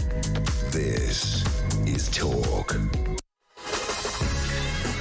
Welcome back to Morning Glory. Just been talking to Christian, my producer, about the absolute vagary and chicanery, quite frankly, of all of these water companies. I was once given I'll finish the story on air now, because I've started it with him.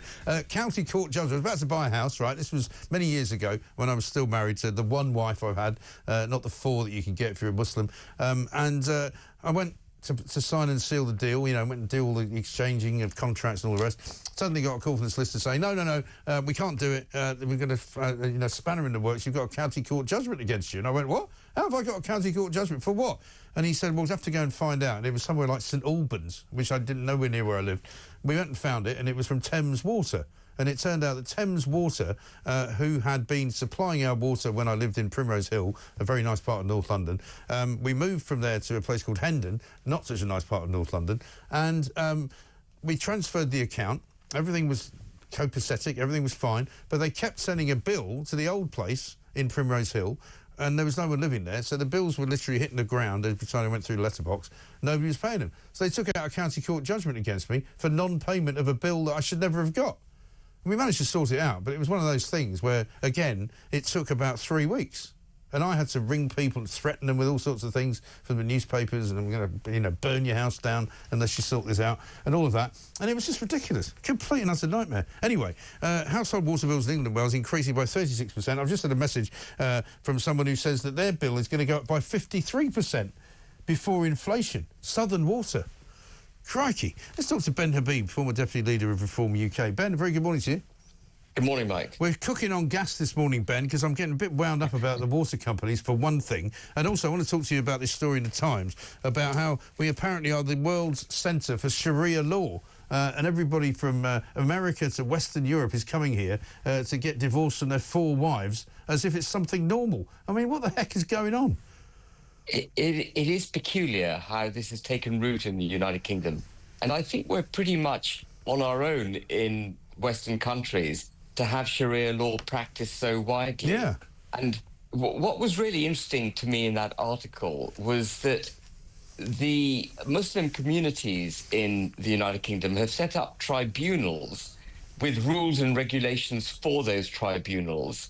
And if there is a dispute that's arbitrated through those tribunals, because of the rules that have been set in place, they can then go to a British High Court and get the British High Court to sanction the arbitration result. Right. So through the back door, Sharia law is capable of being enforced in the United Kingdom using the British judicial system, which is remarkable that you could have British law sanctioning Muslim law in the United Kingdom. Frankly, as I'm sure all listeners will agree with, and I know you will, Mike, there should only be one law in the United Kingdom, and it should be our law. Well, exactly. And that's, you know, you have to ask the question again, how has this happened? Sort of because, once again, political correctness no doubt would have kicked in, and everybody knew, presumably, in the legal profession this was going on, and they didn't say anything about it. Because one of the things that they say in the Times investigation here,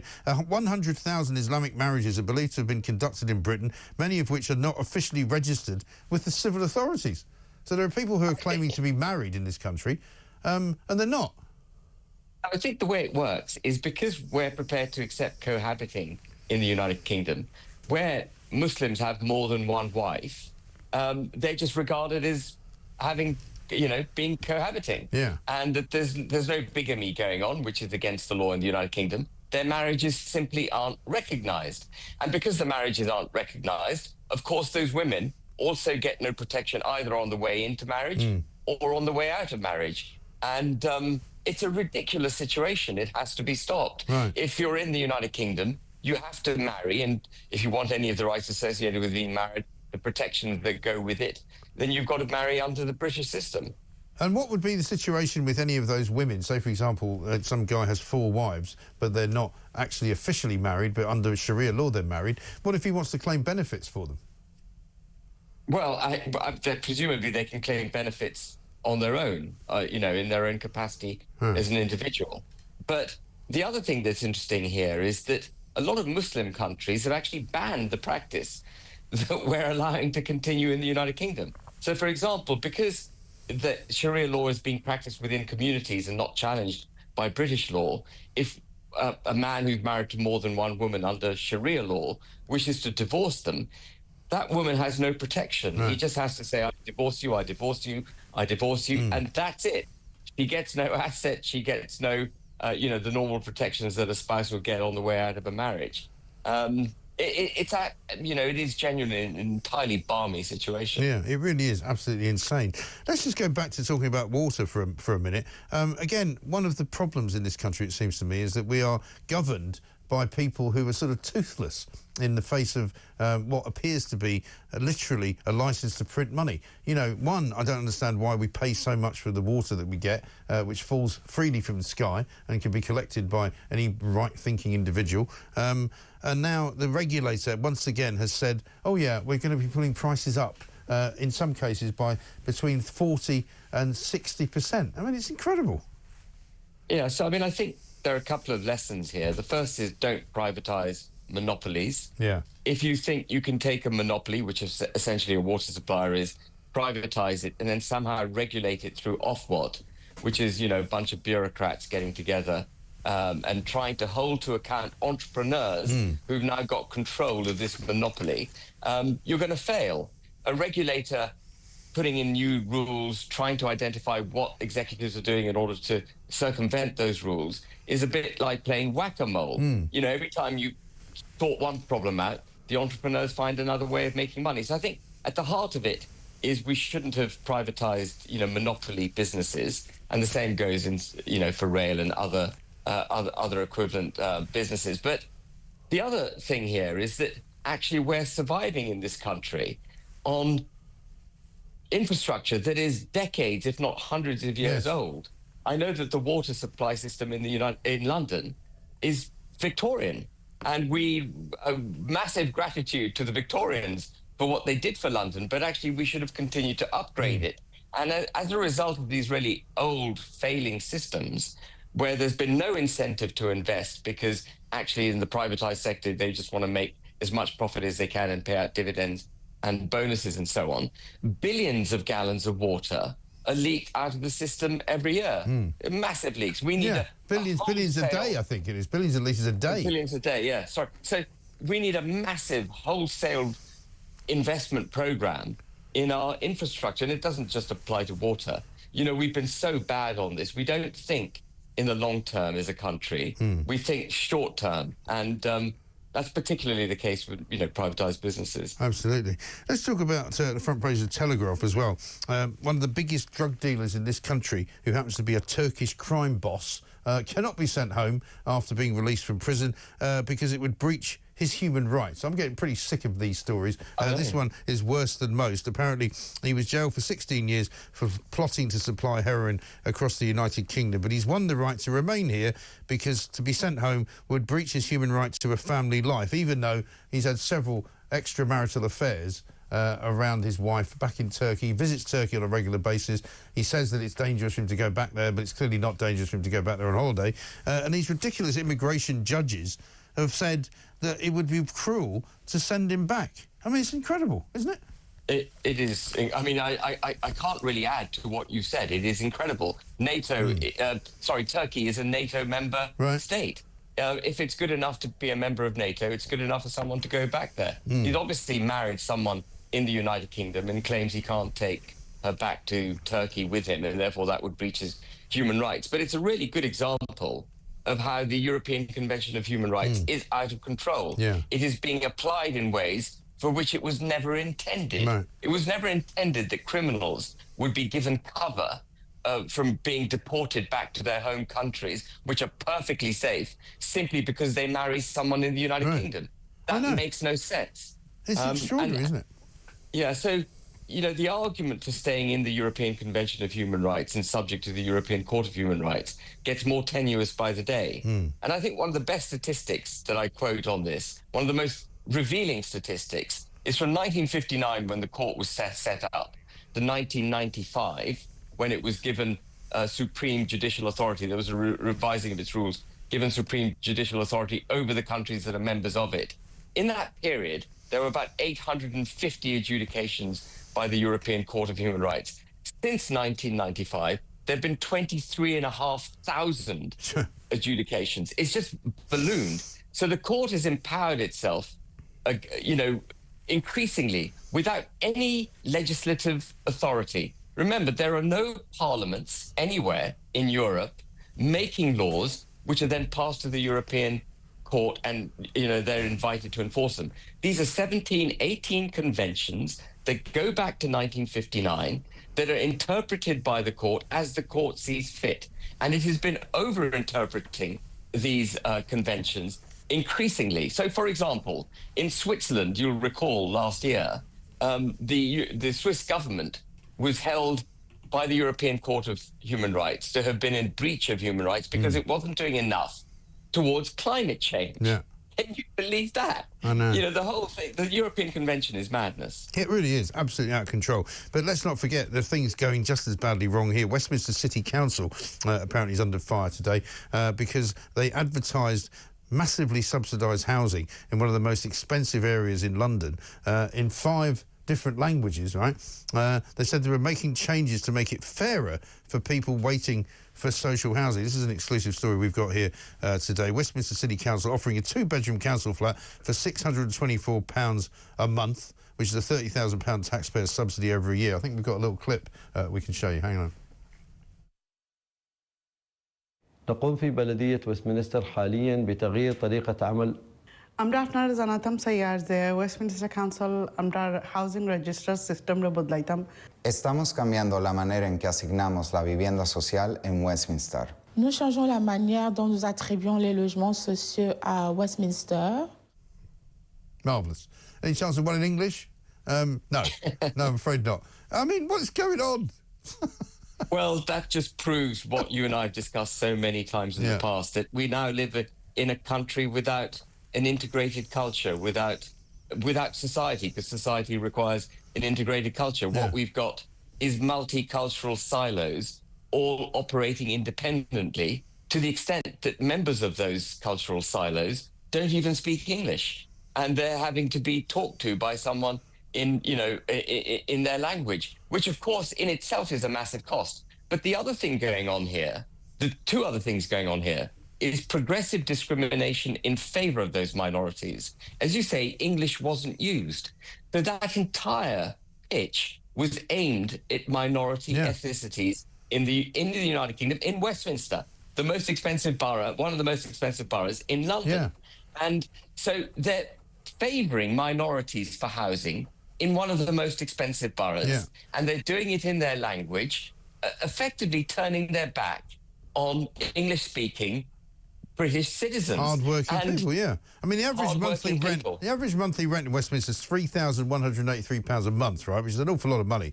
They're offering a two-bedroom flat for 624 quid, and they've done this in Arabic, Bengali, Spanish and French, and they've said the council complies with the national criteria for allocating council homes to our local residents, prioritising those with the greatest need, blah, blah, blah, blah. I mean, surely to God, if you want to come and live in this country and you want to access the services that this country has to offer, you might at least do us the courtesy of learning the bleeding language. You might, but actually they're not obliged to, Mike. You know, they're encouraged to live in their own communities. The regulations of diversity, equity and inclusion celebrate their cultures. We're told as a country that actually we should welcome foreign cultures, that multiculturalism is diverse and it's good for us somehow. Actually, I think it's the antithesis of that.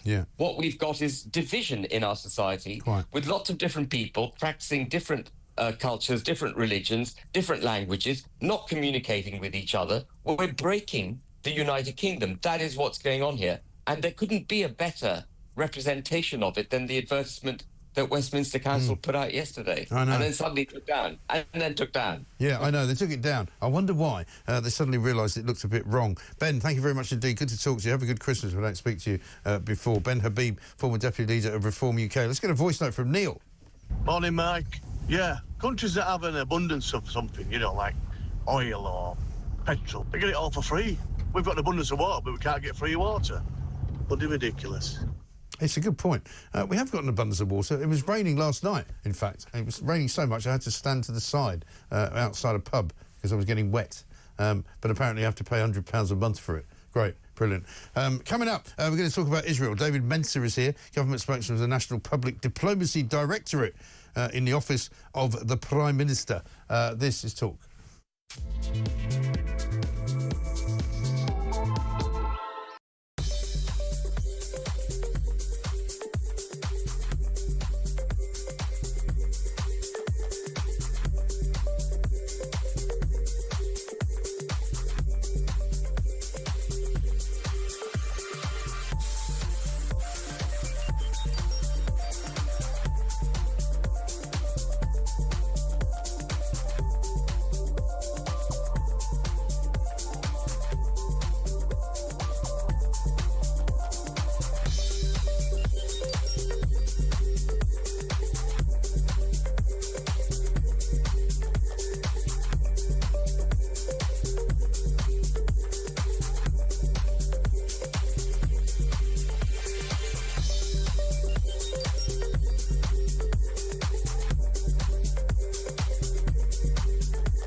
Their advice was work hard, buy a house, do this, have your holidays, make your own life. You are responsible for yourself.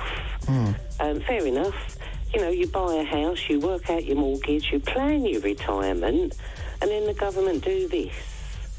And I think they're acting like criminals, to be honest, because when their pay review comes up for the MPs, they say, oh, no, it's not us that's giving it to ourselves, it's an independent body. Well, what's the difference?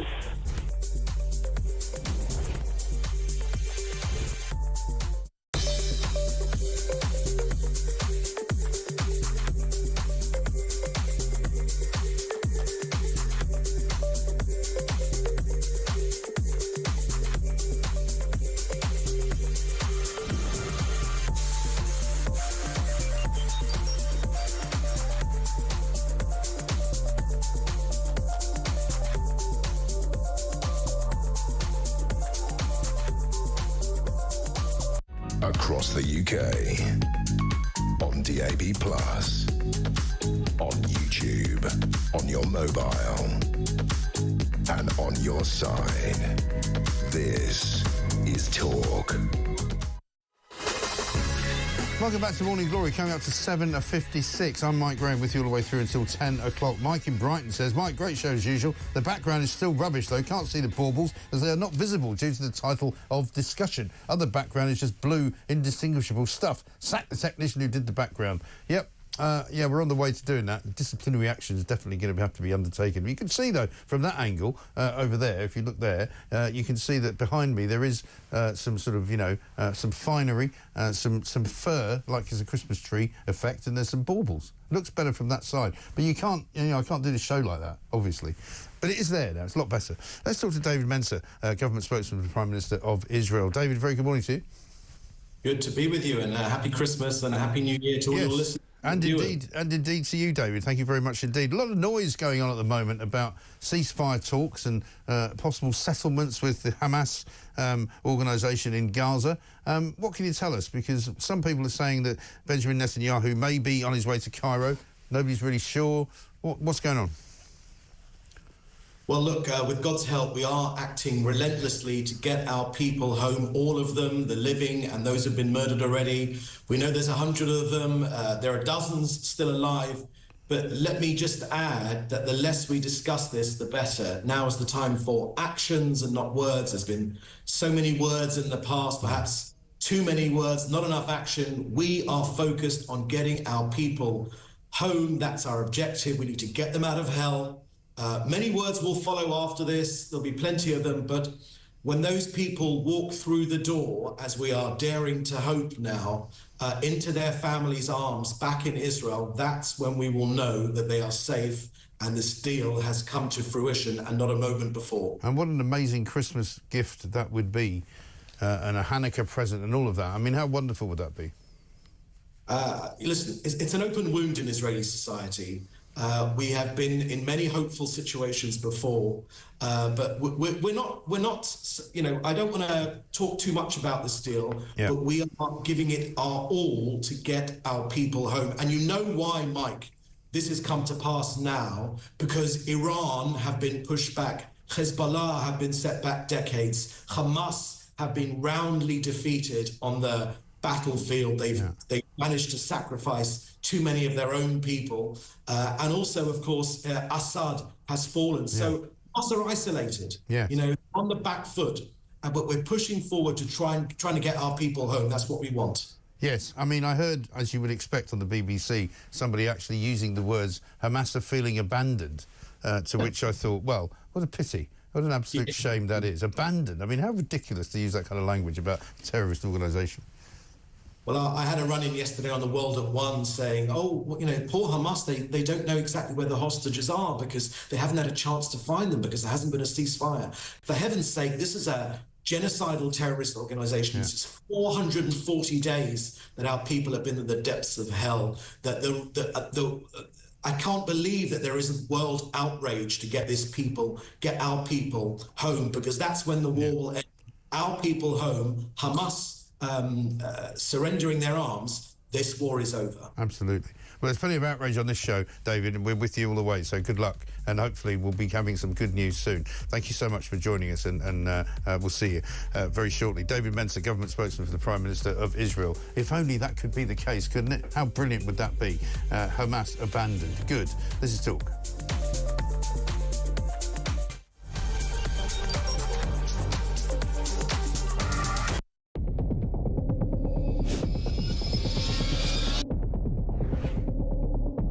I spoke with His Majesty the King to request the dissolution of Parliament, and we will have a general election on the 4th of July.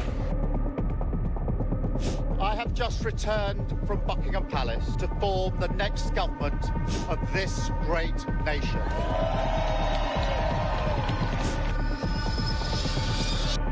Take a look at what happened.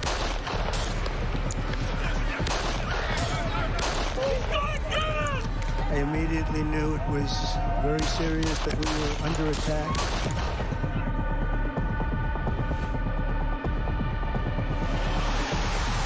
The time has come, and this surely is England's time. Williams, who scores, and Spain lead. The shot from distance is in.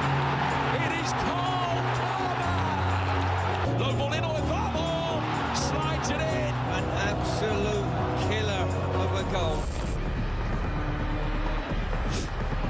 I agree with the protest, but I don't think the violence was anywhere near necessary. No, I mean, I don't think anyone, Nigel, would ever think that the violence was the answer at all.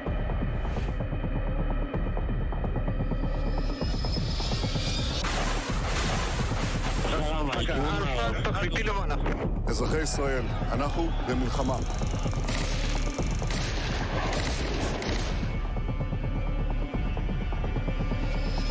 I probably took a bullet to the head because of the things that they say about me. If Donald Trump were president, Putin would be sitting in Kyiv right now. In Springfield, they're eating the dogs. The people that came in, they're eating the cats.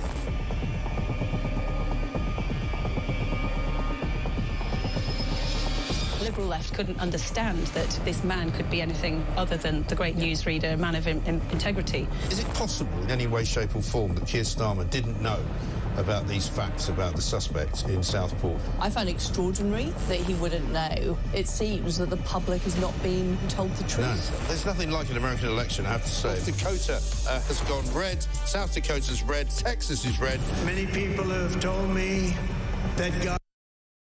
Across the UK, on DAB+, on YouTube, on your mobile, and on your side. This is Talk.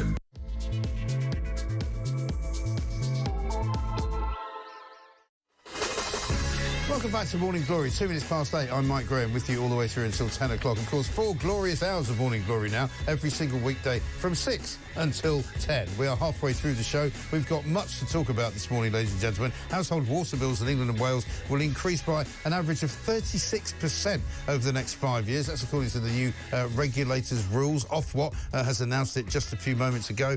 We've also got many, many stories to talk about, including the fact that Britain has now become sort of Sharia law centre, basically in Western Europe and in America and most of the Western world. Britain is by far and away the one country where Sharia law applies more and more and more, and so lots more Muslims are coming here to get Sharia law settlements because they can't get them anywhere else. Marvellous, isn't it? It's good to be leading at something, I suppose. You know, welcome to Britain, the Sharia capital of the world, outside of the Muslim world. Peter Hitchens coming up in a moment. We're going to talk to him about Blitz, that new film that's out. Steve McQueen's directed it. I watched it a few weeks ago and was absolutely appalled by it, and so was he. We'll be talking about that. Plus, of course, Lucy Letby and the latest news on that front. Let's get a montage of your views and your thoughts so far.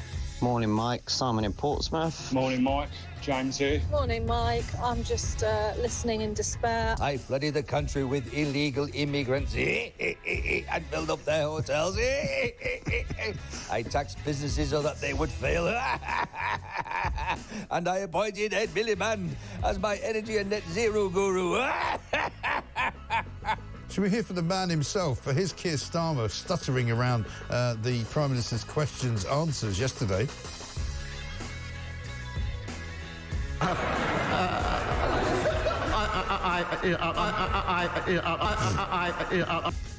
It's broken again, I'm afraid. That's the Prime Minister of the Great British Isles, I'm afraid.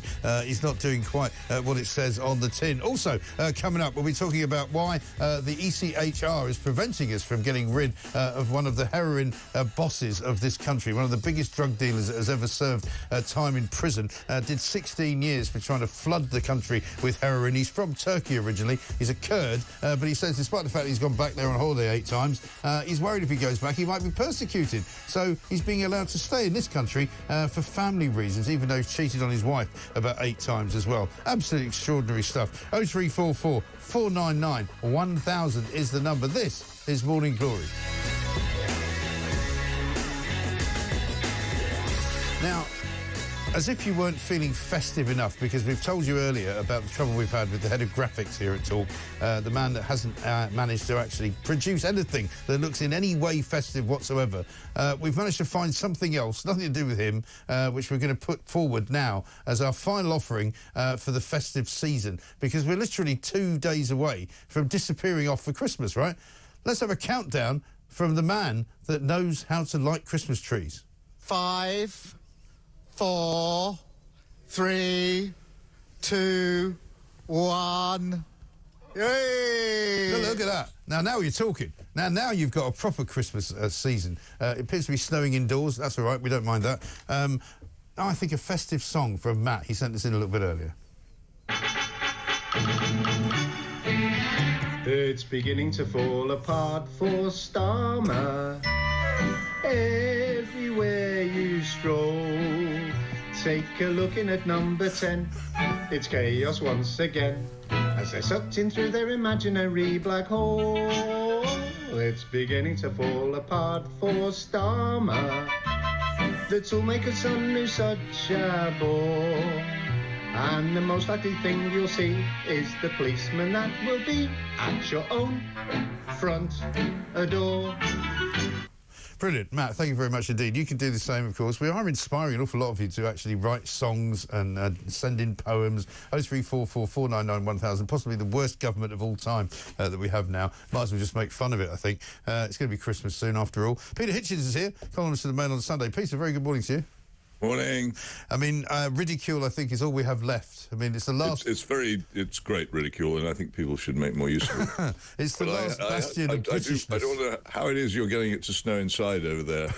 I can't go and do that here. No, I can't manage. I can't explain that. We've had a lot of problems. Why doesn't it settle on your shoulders?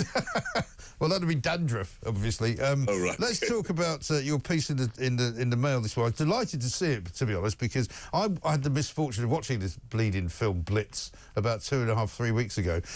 And I thought it was dreadful. I just thought it was so contrived, so ridiculous, and so kind of deliberately offensive, I thought. But I didn't really know how to articulate it. You've articulated it very well, because that's what you do. Well, I love war films, and I'm moved by the whole era that it depicts. And so when I saw the films being made about that period, I felt, well, I should at least give it a try. And it has some pretty good actors in it, particularly the two central stars. And it's I don't criticise their performances either. I think that the thing as a film is technically highly accomplished, and that's part of the problem, that an awful lot of work and effort and skill and experience has gone into making a film which is fundamentally wrong.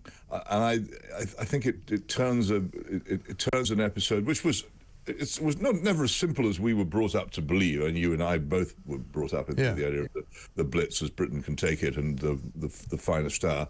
And of course we now know things about it, that there were criminals stealing from bombed houses and stuff like that, pretty sordid. But the concentration of this on the adventure of I think he's supposed to be 9 at the time, George, the actual hero of the film.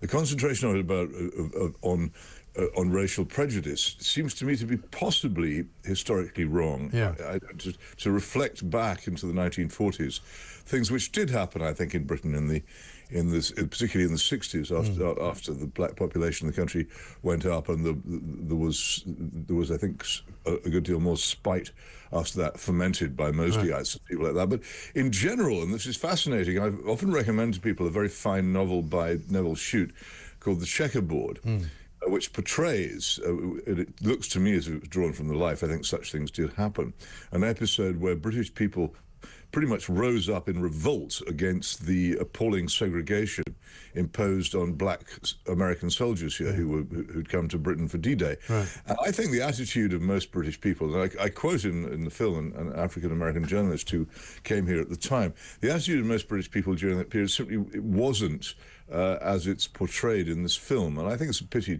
to do that. There's another thing about it which I found interesting. It's partly because I myself am so obsessed with this era. It is actually appallingly true that the government in 1940 resisted attempts to open up the London Underground as a mass shelter against bombing.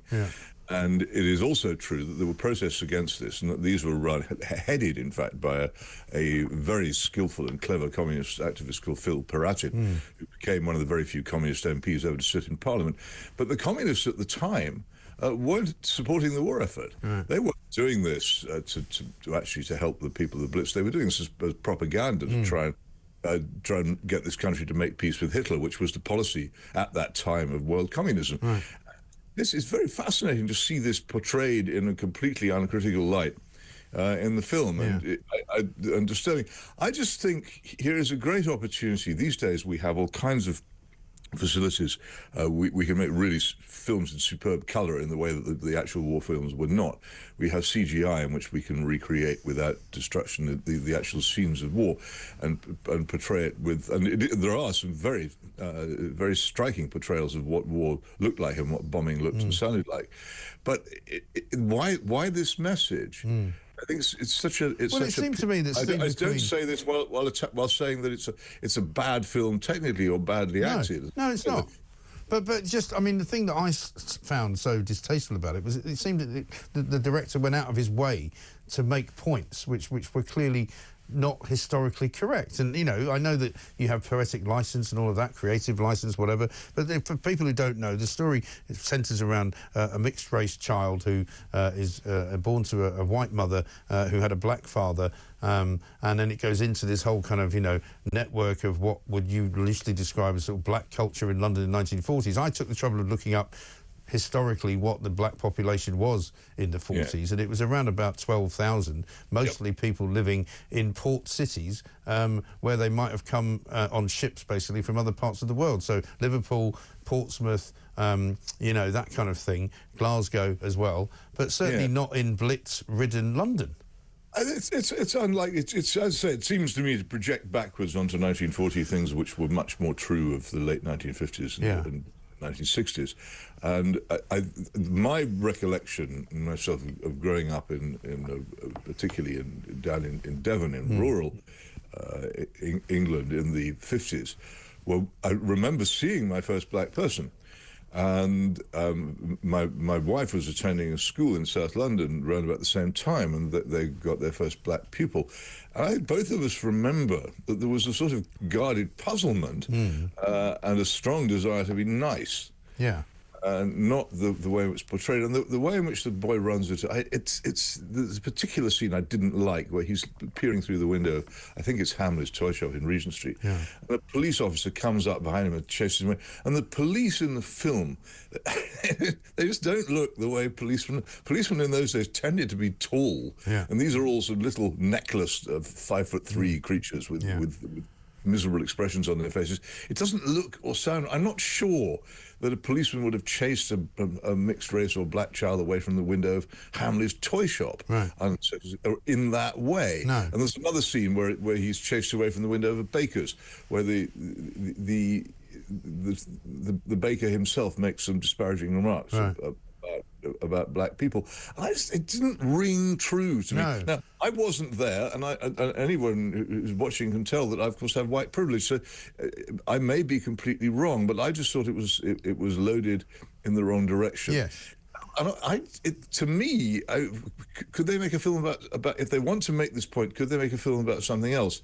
And you could make a film, for instance, about say Notting Hill in the 1960s. Yeah. The activities of the horrible Sir Oswald Mosley and things like that, which would make an actual truthful point. And no one, but yes, but why invent it though? That's my problem. To many people, and I'm actually probably more sceptical about this than most people of my generation. For many people, that particular era is almost mythical. Yeah.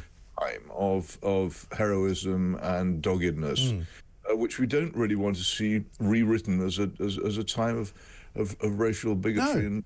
Well, that's. I mean, the scene that I thought was unnecessary was the one where after the mother had met. This was before obviously the child was born. It was sort of flashback to when she was in this amazing club, as if this was the greatest club that anybody had ever seen, and it was only great because it was a black club. And then she walks out with the presumably the potential father of her child, and he starts to get racially abused and beaten up by some white people. And all the white people in the film are sort of horrible, and all the black people in the film are lovely. And I just think it's with the exception of Paul Weller. Yes, I don't know what he's doing in it, by the way.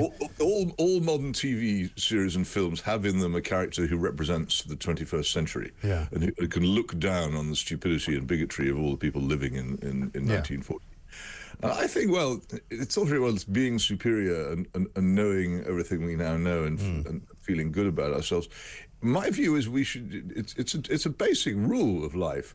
Consider what might be wrong with you, rather than exploring the past to find out what was wrong with that.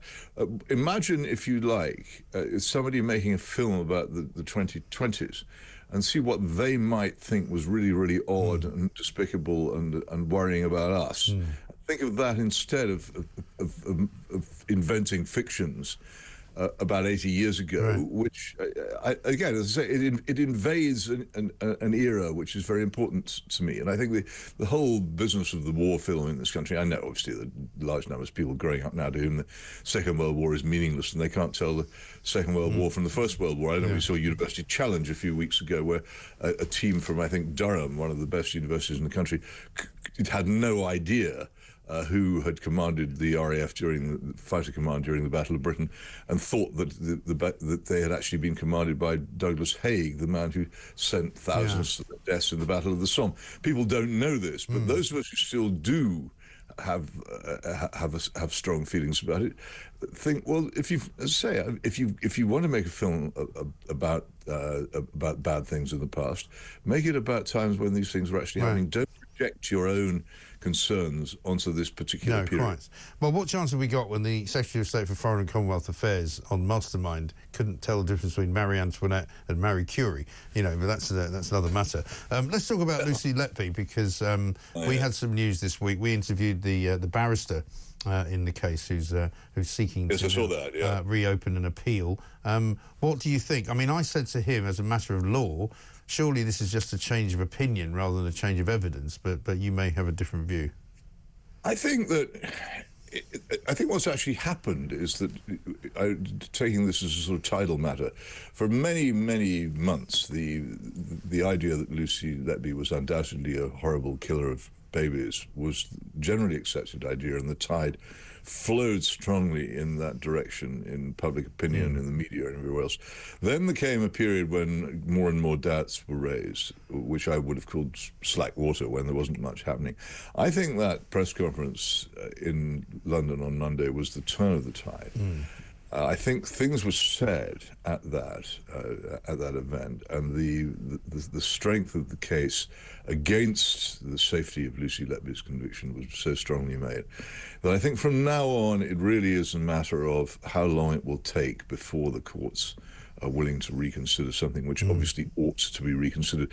The strength of medical and scientific opinion, 50 people now, expert in their fields, working without any kind of reward on the evidence of the case to set forward the case that in fact she was not properly convicted, is absolutely astounding, and it will over time, I think, make this case return to the courts. I know you can tell the appeal court doesn't want to handle it at the moment, and that's natural. I've said before, it's almost as if judges were programmed to reject They don't like to reconsider jury decisions, and I understand that, and I actually think in many ways it's a good thing. But on this occasion, they are eventually going to have to, and I think that press conference on Monday was the moment at which we began to move towards that, slowly but surely. And the battle to get national attention for what appears to have been a very major miscarriage of justice is not by any means won, but it has begun to be fought very seriously. Yes, I think you're right. It's moved, the dial has moved significantly, and I wonder as well whether the court will address why, in the first instance, the judge didn't listen to the defence, who said, we question this particular witness, this guy, Dewey Evans. You know, we're not sure that he's a reliable witness, and so it's turned out to be. But that was not brooked whatsoever by the judge. Well, but the point is that it was raised, and therefore it now looks more legitimate to say, well, why didn't you? Yes. I think, and I disagree with some of my fellows in this campaign for justice. I think that what we absolutely should not do is engage in attacking people on what you might call the other side.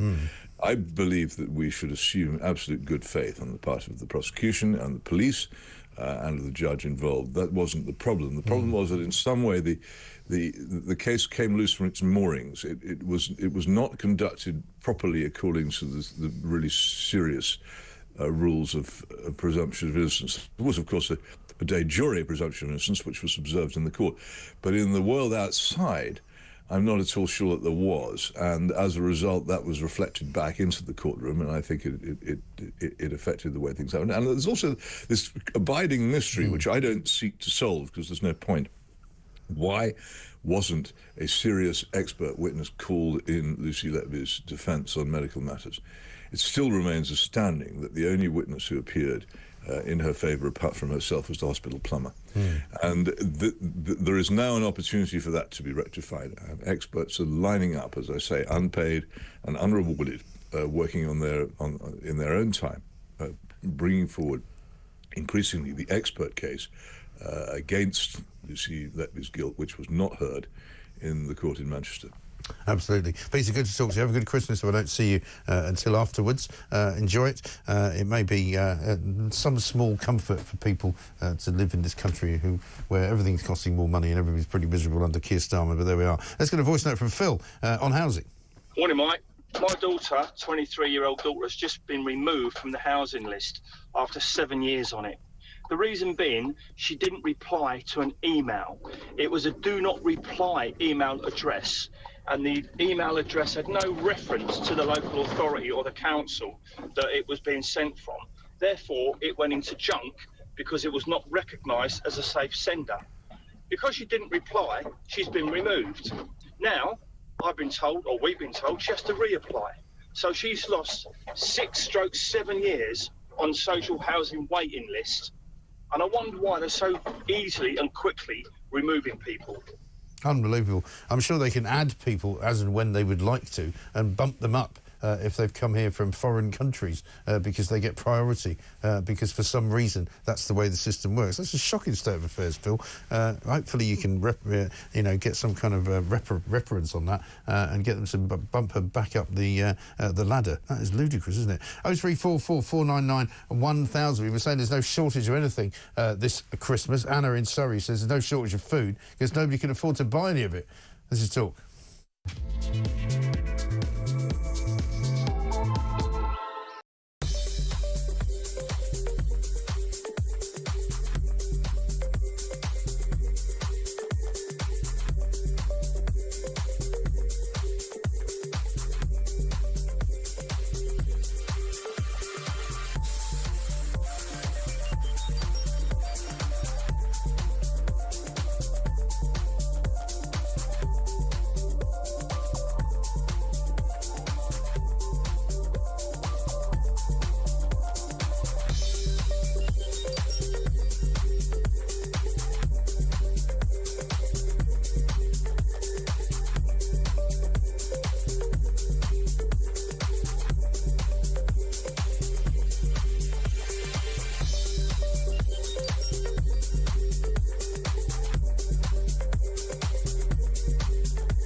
England has been hijacked, and it's been hijacked through a sort of wonky election that people have tried to explain to me, and it's been hijacked by a group of people who do not have English interests at heart.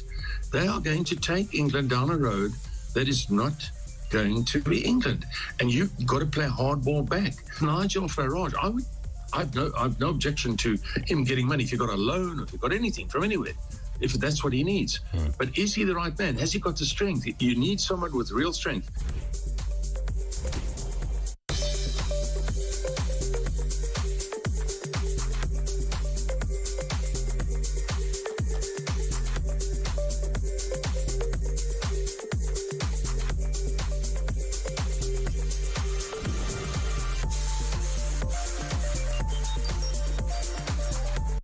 Across the UK, on DAB+,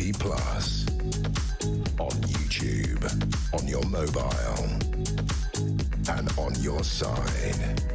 This is Talk. Welcome back to Morning Glory. I'm Mike Graham. This, of course, is the home of common sense. We're here all the way through until 10 o'clock. Peter Cardwell's in for Julie Hartley-Brewer, 26 minutes past 8. Talk says one customer, contributor, doesn't give a name. Mike, there's a shortage of political intelligence for sure. And Neil from Stoke-on-Trent says, if Starmer stops Elon Musk donating to Reform UK, he can donate the money to me and I will pass it on. Job done. Yeah, that sounds fair, doesn't it? Let's get a voice note from Chris. Good morning, Mike. Chris in Northants. Ranting as always, watching your show. You're doing a sterling job, sir.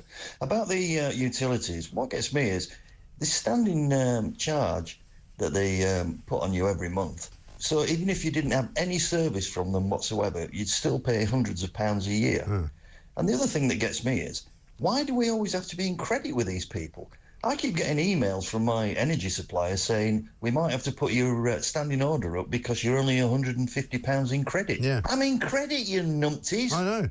It's absolutely right. Chris, listen, I have an absolutely strict rule. I do not give any of these people access to my bank account. I will not have a direct debit set up with any energy company. I will not have it set up with any council tax scenario. I will not have it set up for the water company. I will not have it set up for anything that is entitled and enabled to reach into my bank account and take money out. Because you know why? I don't trust them not to screw it up.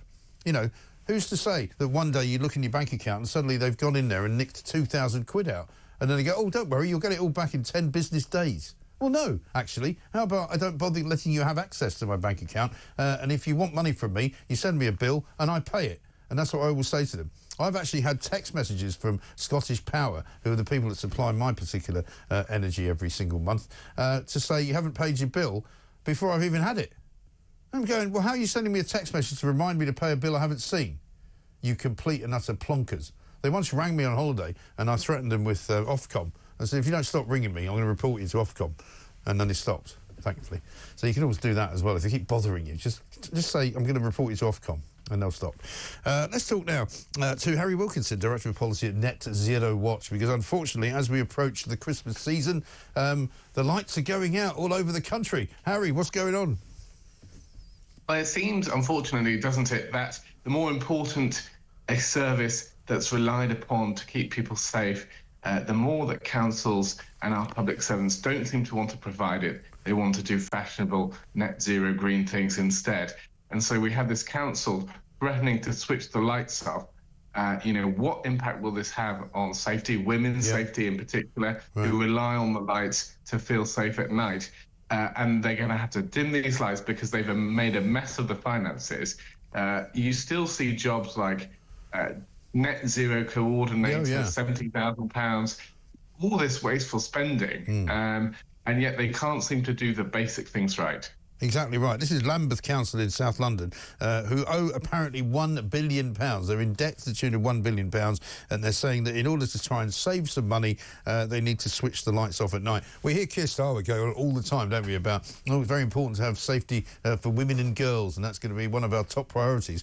Well, sending the lights out in Lambeth, I can tell you, is not a very good idea for the safety of women and girls, because some of the parts of Lambeth I wouldn't want to go down with the lights on. And you look at what's happened in Lambeth Council, it's a complete disgrace. They've wasted so much money over the years that they've got in this huge debt situation. And so they're also putting up parking charges up astronomically. People are going to have to pay huge amounts just to park their car by their own house. Right. And just ordinary living is being made more expensive for everyone because of the incompetence of these councils. Right. And so I feel like they're hiding behind, green ideology to disguise the fact that they're just making a mess of the basic services that they should be providing for people in Lambeth. Well, some of the figures that have come out this week alone from Lambeth Council have been extraordinary. The council pays up to 40 members of staff salaries of £100,000 or more. There's a director of climate and inclusive growth who's on £160,000. The council has also spent more than £25 million on climate and active travel initiatives since 2019, and these include low traffic neighbourhoods, cycle lanes, net zero ambitions to deliver pledges by 2030, which is 20 years earlier than the actual national target. It's extraordinary, isn't it? I mean, the trouble with these little tin pot organisations is that they've sort of overstretched what they're meant to do, haven't they? I mean, it's not for Lambeth Council to save the planet, it's for Lambeth Council to save Lambeth, surely. Well, it's striking, isn't it, that these small little councils think that they can save the world. I've been getting letters from the various parties in the past who are campaigning for the vote to be their local councillor for me here in Southwark, that, they want to declare a climate emergency. That's now happened, and they want their focus as a council to be on climate. I don't think people want that. People want their basic services to be provided. And these councillors now seem to have such a grand opinion of themselves that they're going to be ending the climate emergency from Southwark or from Lambeth or from wherever it is. Yeah, saving the world one street at a time from Elephant and Castle. I mean, apparently they've also put out a record 392,341 penalty charge notices to drivers and motorcyclists who have dared to enter roads which have been closed off thanks to their low traffic neighbourhoods. Indeed. These fines and this money-raising activity never stops. When it's taking your money, they're more aggressive than ever. But when it's delivering anything for that money, you find that you can't even have the lights on at night. That says everything, doesn't it? And if this director of climate at Lambeth was asked to account for what he's actually done in the year, it would be fascinating to see, what do we get back for this 100 and whatever thousand pounds it is that he's charging taxpayers. And how soon before do you think that the sort of the dead hand of local government will reach into your abode and tell you that you can't have any lights on between certain hours? Like in the winter, you can only put your lights on between the hours of 7 and 10, and after that you have to put them all out. Well, it might not be your council, but it might well be your energy company. The smart meter rollout is accelerating. They're putting huge amounts of pressure on people to get smart meters, even if they don't want them. And of course, we hear from Ed Miliband, we hear from Chris Stark, who's been placed in charge of what he called mission control for net zero. They always talk about demand management as a way that they'll meet net zero in the future. Well, demand management means spiking prices when you actually want to use your energy, like in the evening when you get back from work, and yet potentially lower prices, at 5 a.m. or 3 a.m. in the morning. But for many people, that simply won't work. It will just mean they get punished for living an ordinary life. And we'll see effective energy rationing. We should be pursuing a policy of energy abundance. Absolutely. Energy should be too cheap to meet it. We should have hundreds of nuclear power stations, small modular reactors, and large power stations around the country. This shouldn't be a problem. France has a very successful nuclear power fleet, and it has far lower electricity prices than we do. We have the most expensive electricity prices in the world because they've been pursuing all these green policies. Yeah, it's absolute bonkers, isn't it? Completely mad. Harry, good to talk to you. Thanks very much indeed. Have a good Christmas. And don't switch the lights off. In fact, put more of them on. Put more on the Christmas tree.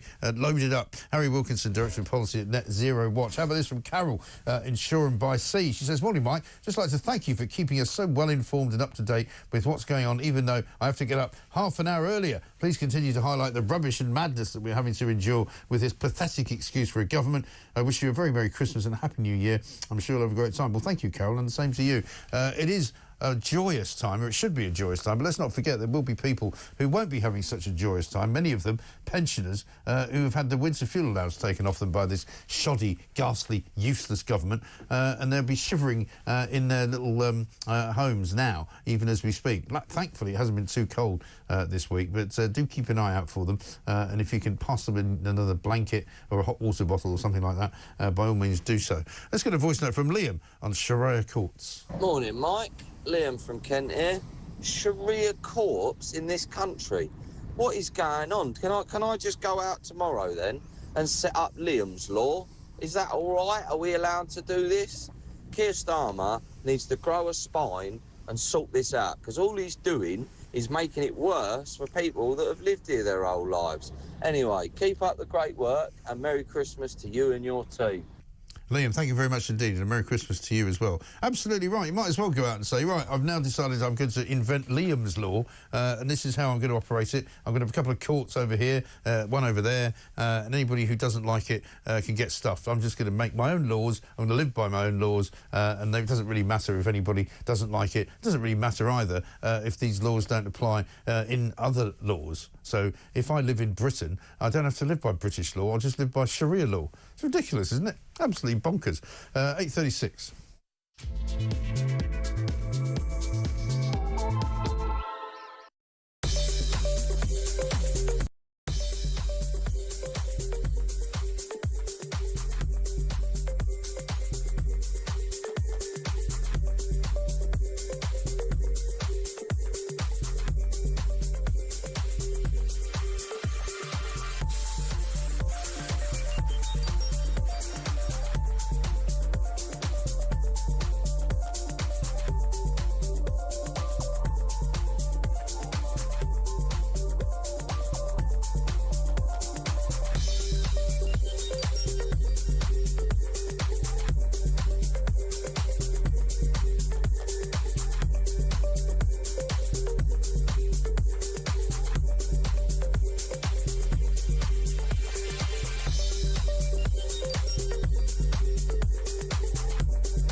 Across the UK, on DAB+,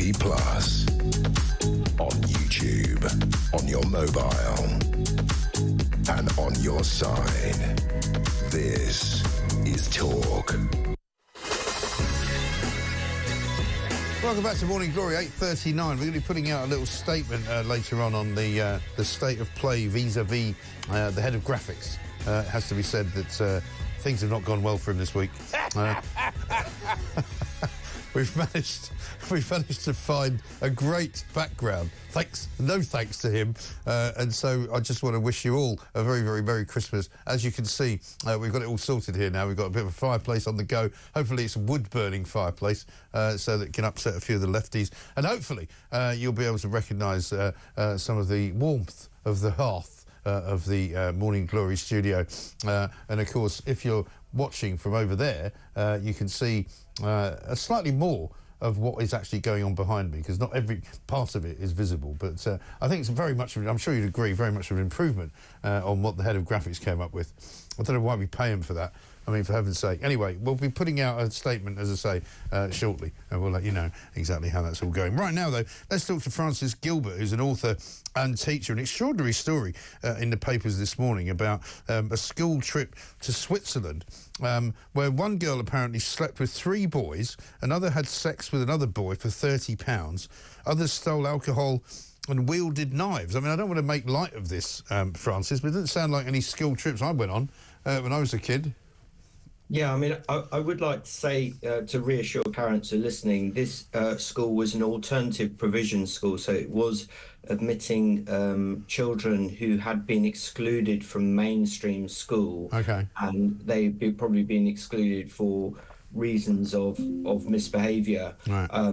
And that the teaching authorities took steps to sack the head teacher who allowed this to happen. There was a proper hearing, and it does sound like to me that the head teacher was very negligent in the way in which she supervised things. And I would like to say that, 99.9% of teachers are very, very dutiful about safeguarding issues, and this sort of thing is not typical at all. Yes. No, I think that's right. The thing that surprised me about it mostly, I suppose, is how long it took for this decision to be made, because I think the school trip was in 2017, wasn't it, which is 7 years ago. Yeah, I mean, that is worrying, isn't it? I think it's an awfully long time to wait to decide what to do about somebody's job, isn't it? Yeah, absolutely. I mean, I assume the teacher in question would have been suspended until the actual investigation happened. Yeah. So, you yeah, but even then, 7 years is ridiculous, isn't it? It is. I mean, the teaching regulation authorities are pretty under-resourced, and so things like this, it's like the court system, take a long time, and it is a proper sort of professional process, and obviously everyone has to sort of marshal their evidence, blah blah blah. So but I'm sorry, I'm not having that. I mean, I don't care how under-resourced they are. If they can't manage to get a decision out of somebody, whether it's a board or whether it's a committee or whatever it is, in 7 years, I mean, surely to God, I mean, give them 2 years. I'd give them 2, not 7.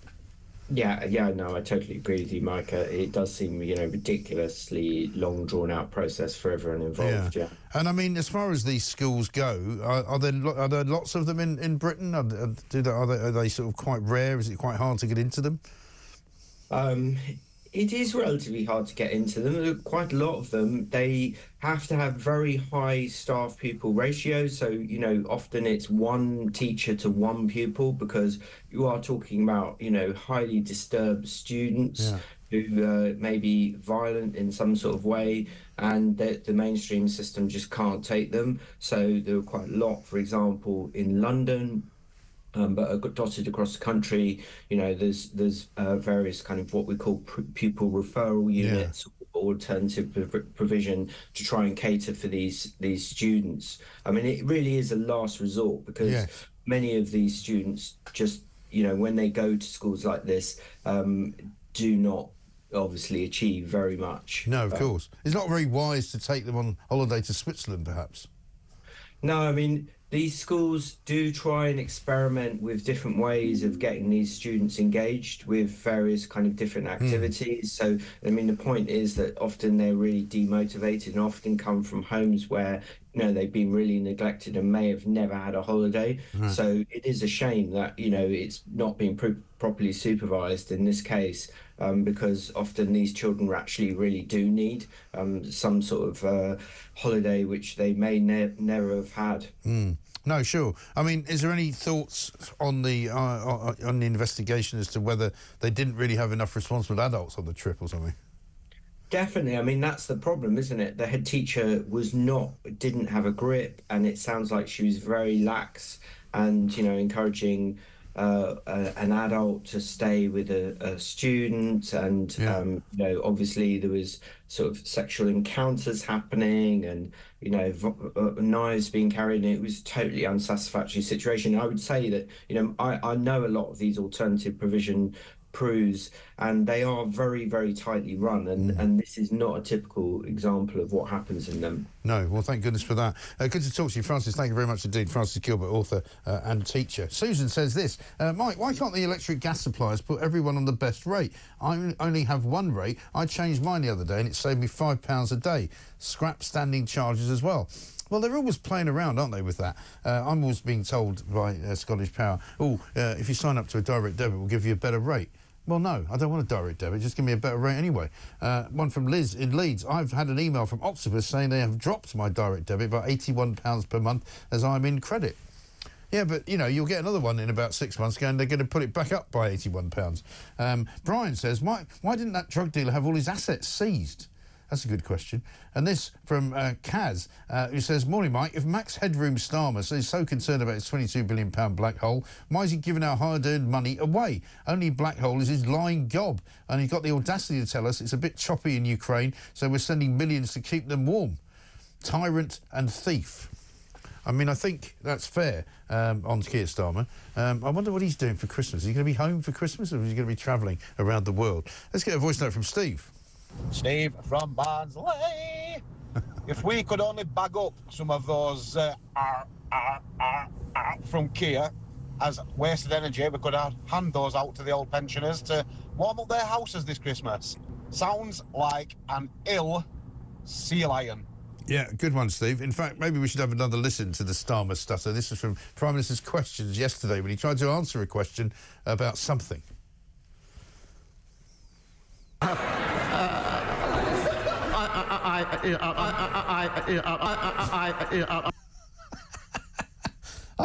I'm going to get that as my phone ringtone. It's great. It's like a dog that can't quite bark. It's 8:46.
Border control is a physical thing that a country needs to do at its borders.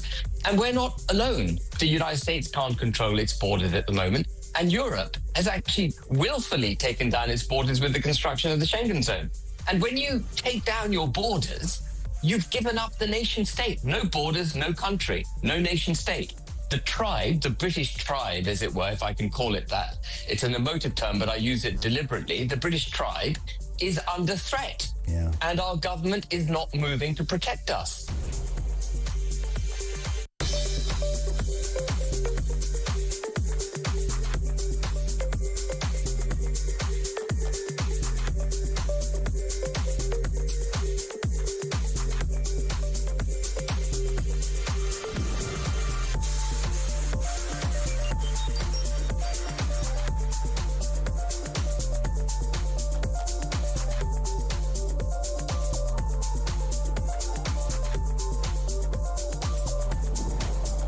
Across the UK, on DAB+, on YouTube, on your mobile, and on your side. This is Talk.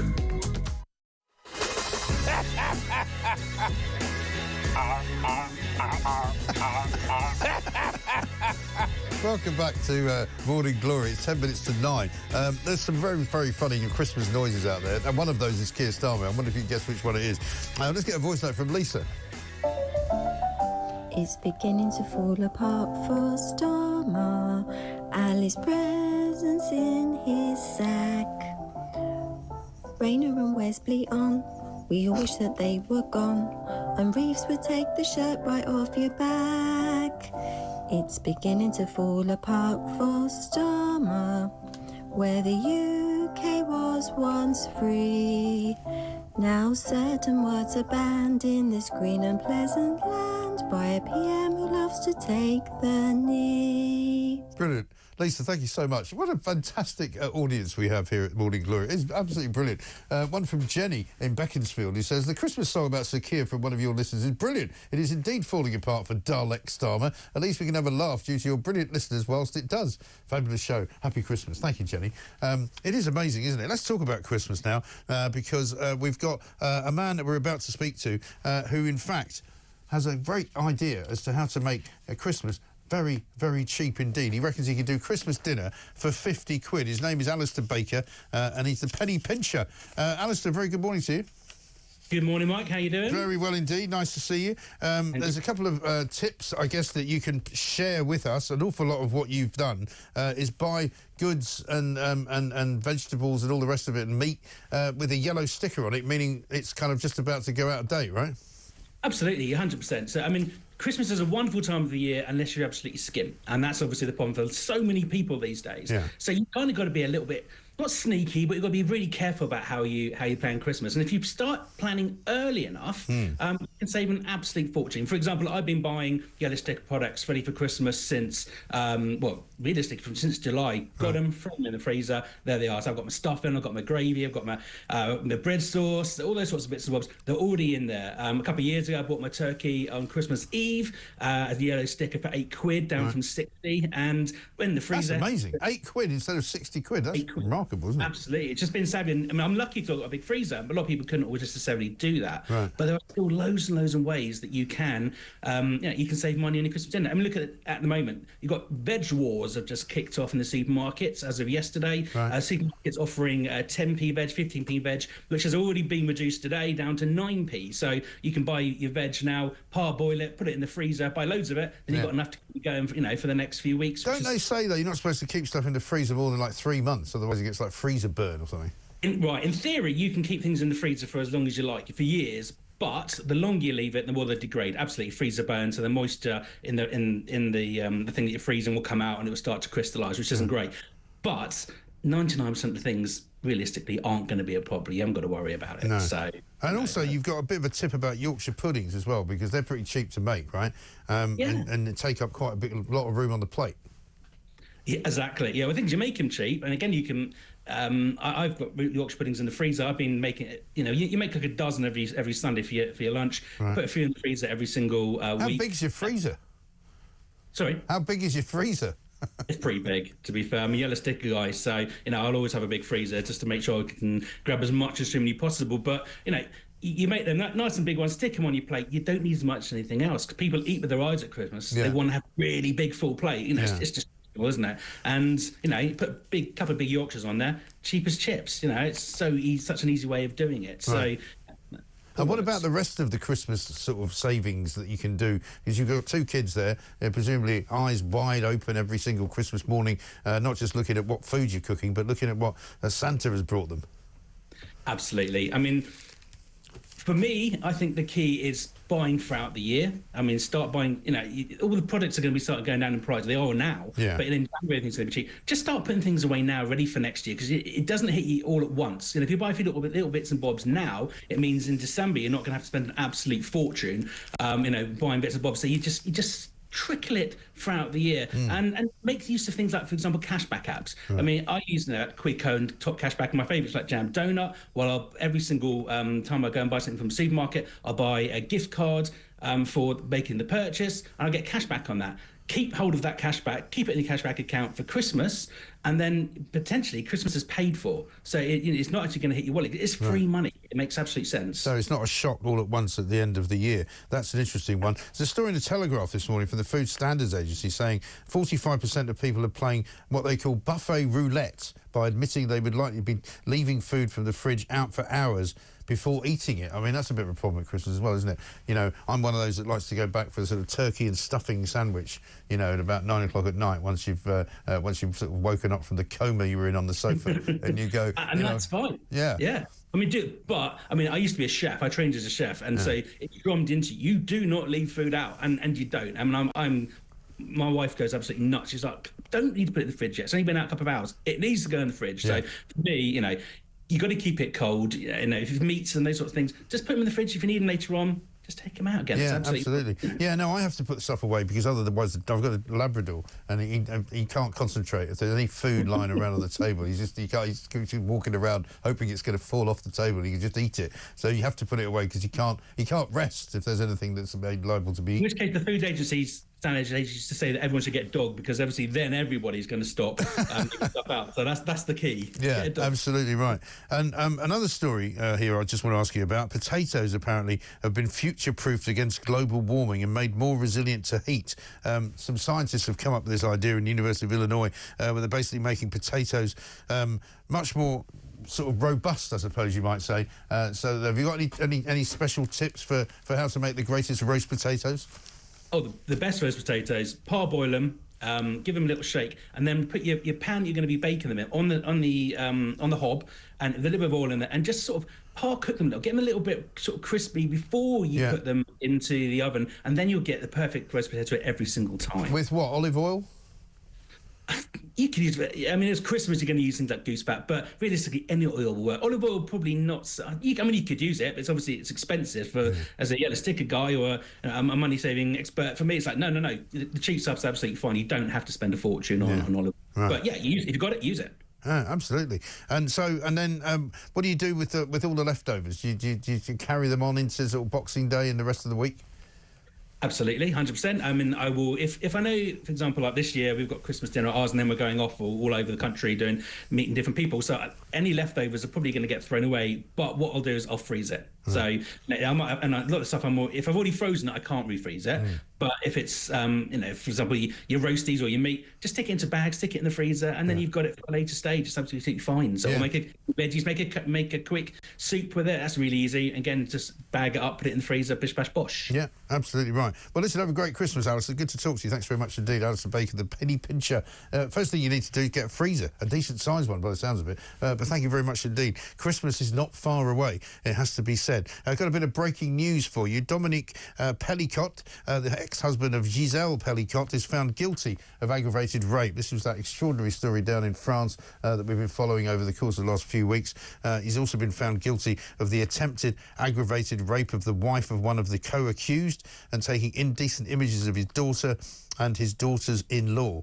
So I would imagine the sentence will come fairly shortly thereafter, and you would imagine he's going to be going away for about 20 years. That seems to be the suggestion from those who are watching that court case. But Dominique Pellicot, the ex-husband of Giselle Pellicot, found guilty of aggravated rape, and this was the guy who was spent years and years and years allowing various different men to come to his house and be involved in the mass rape of his wife. Absolutely extraordinary story. Incredible, really. 0344 499 1000. Mike in Brighton, very, very happy with the background. He says he previously said didn't like the other one, wasn't happy with the head of graphics. He says now that background is brilliant, Mike. The DIY team have done a great job. Exactly. You don't need a head of graphics when you've got decent, good, creative, clever people, and that's what this show is all about. Coming up in the next hour, Isabel Oakeshot's going to be here. We'll find out what she's doing for Christmas, amongst other things, but also we'll be asking her about the Sharia law story, about the EHCR and the heroin dealer who can't be sent home. This is Talk.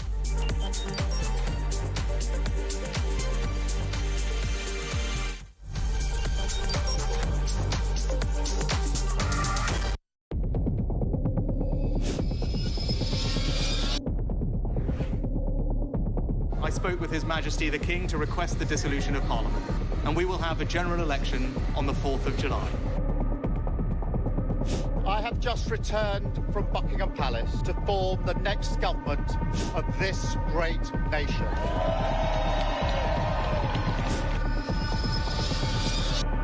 Take a look at what happened.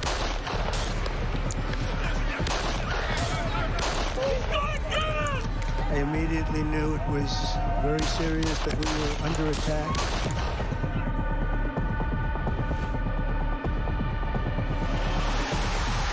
The time has come, and this surely is England's time. Williams, who scores, and Spain lead. The shot from distance is in.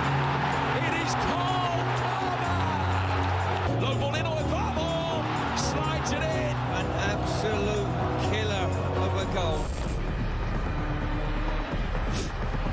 I agree with the protest, but I don't think the violence was anywhere near necessary. No, I mean, I don't think anyone, Nigel, would ever think that the violence was the answer at all.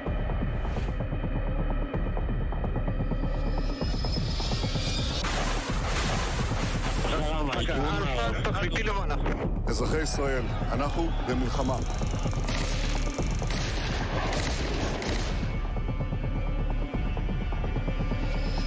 I probably took a bullet to the head because of the things that they say about me. If Donald Trump were president, Putin would be sitting in Kyiv right now. In Springfield, they're eating the dogs. The people that came in, they're eating the cats.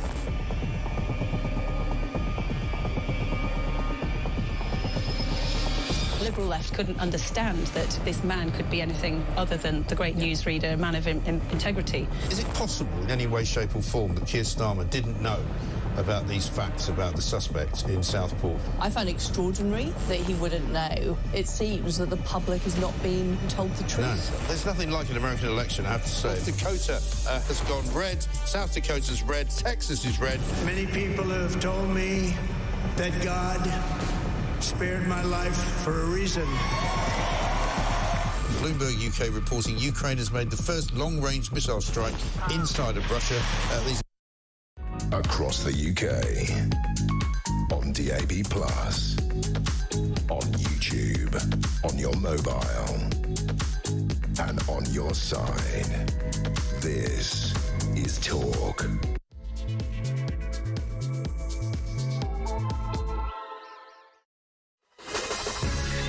Welcome back to Morning Glory, 2 minutes past 9. I'm Mike Graham. This is, of course, the final hour of the show, and we are delighted to say we're going to be joined by Isabel Oakeshott, Talk's international editor. We're going to talk about a great many things, including a bit of breaking news on Rachel Reeves, actually. Apparently she's cancelled the review on pensions that she was going to be looking into, having just announced phase 1 a few weeks ago.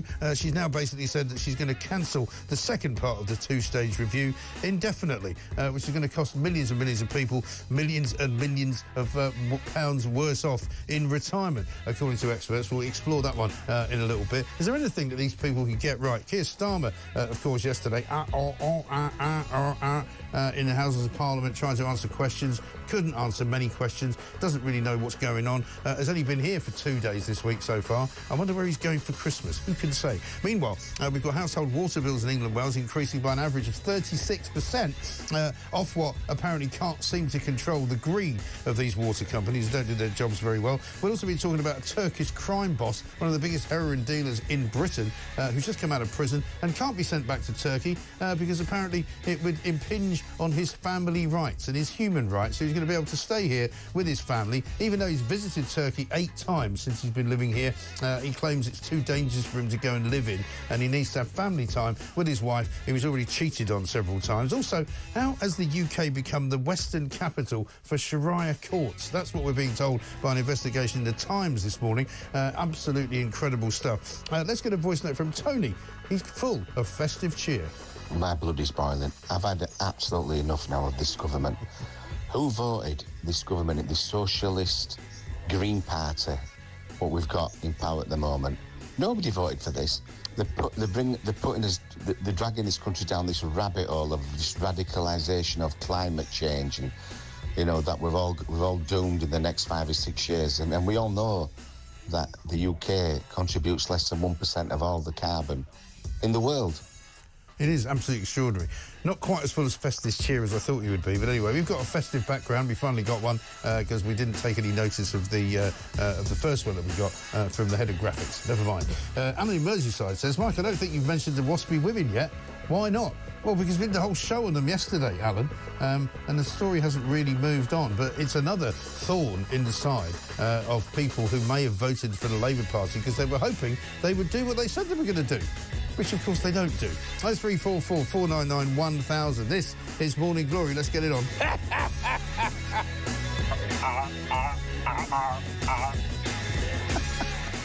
That second voice, by the way, is actually Keir Starmer. He's trying to answer a question in Parliament yesterday. Incredible. Absolutely incredible. How did we get here? Quite right that many of you have got in touch. David Bristol says, Mike, how much transparency will there be over where this increase in water charges is actually going? I think we need to know that. If we have to pay this money is going to improve infrastructure and service and not increases in dividends to greedy foreign investors. Well, we get told that every single time they put the prices up, don't we? We get told, oh, we're going to improve the infrastructure, we're going to stop the leaks. And they never do. They never do. It's unbelievable. Let's talk to Isabel Oakeshott, Talk's international editor. Isabel, very good morning to you. Morning. I'm loving the background, but I just have one question. Why is it snowing in the room? Yes. Peter Hitchens spotted that as well. Listen, it's taken a long time for us to get all this together. You have no idea of the trauma that we've had to go through. Well, I love it. I absolutely love it. I also want Keir Starmer's ow, ow, ow, ow as my kind of, maybe as my alarm clock. Yes. It would definitely wake you up. I mean, this is genuinely what he sounded like yesterday. Have a listen. I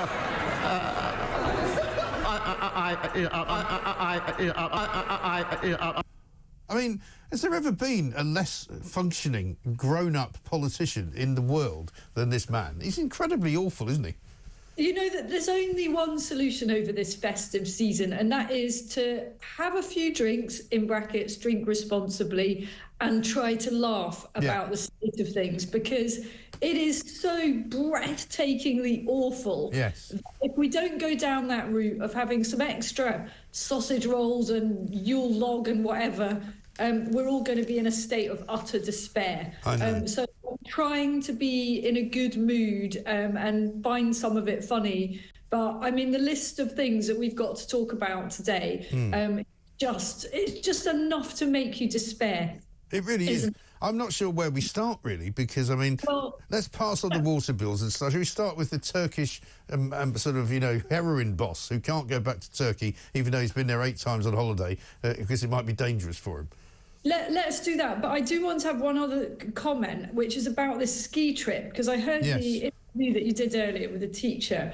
And there is one dimension to this that I don't think has been reported on today, which is that this ski trip to Switzerland for these kids that behaved absolutely appallingly, and the totally negligent teacher who, as you say, after 7 years, what the hell, has finally been given their marching orders, that would have been a taxpayer-funded ski trip. And let me tell you, ski trips to Switzerland don't come cheap. No. So to pile insult on insult. Not only was this a grossly negligent thing in which parents were let down because the children were not properly supervised, it also cost you and me and every other taxpayer a very, very substantial sum. And I'll bet you anything that teacher who was suspended was being paid through that period. So what an absolute disgrace. Sure, and I bet there'll be plenty of other trips similarly organised by similar schools to try and sort of, you know, show these kids a good time. And it's obviously a really, really stupid idea. I mean, why would you take a load of kids who have been expelled or, you know, kicked out of various schools for bad behaviour? It can't be managed. Why would you take them on a foreign trip, for heaven's sake? What could possibly go wrong? Well, I think we've seen what did go wrong. Yeah. So, the Turkish crime boss, just to fill people in if they haven't followed the story, this guy is like a prolific heroin dealer and hardened criminal who has time and again been up against our justice system. We want to be able to send him back from whence he came, i.e. Turkey, where plenty of people have nice holidays every year. But he is pleading and has pleaded that he can't go back because his life will be in danger, etc., blah, blah, blah. And at the heart of his claim is his right to a family life. This is their family life with the woman that he systematically cheated on and even went so far as to have a fake marriage with another woman. I mean, you can't make this stuff up, can you? You really can't. He's allowed to stay in the UK because of his right to a family life and the disruption that it would cause, and, you know, his children, and, you know, let's all get our violins out. Not. No.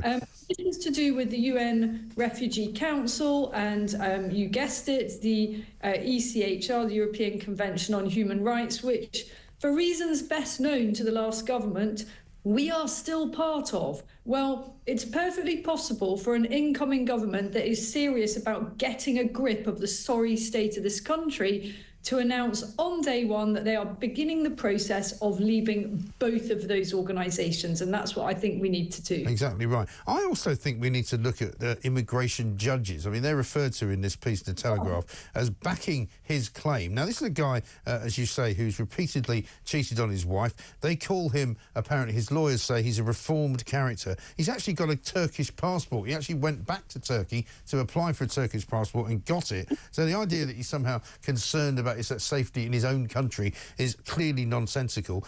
Basically, they're saying they rejected an appeal by the Home Office against him remaining in the UK, despite the fact that they said that he was probably a danger to the people here.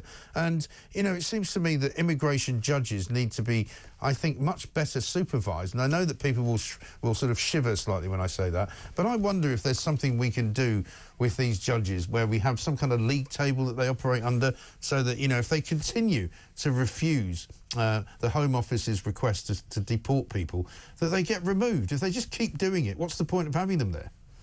Do you think we could deport them from their own benches? I'd like to see that, honestly, yeah.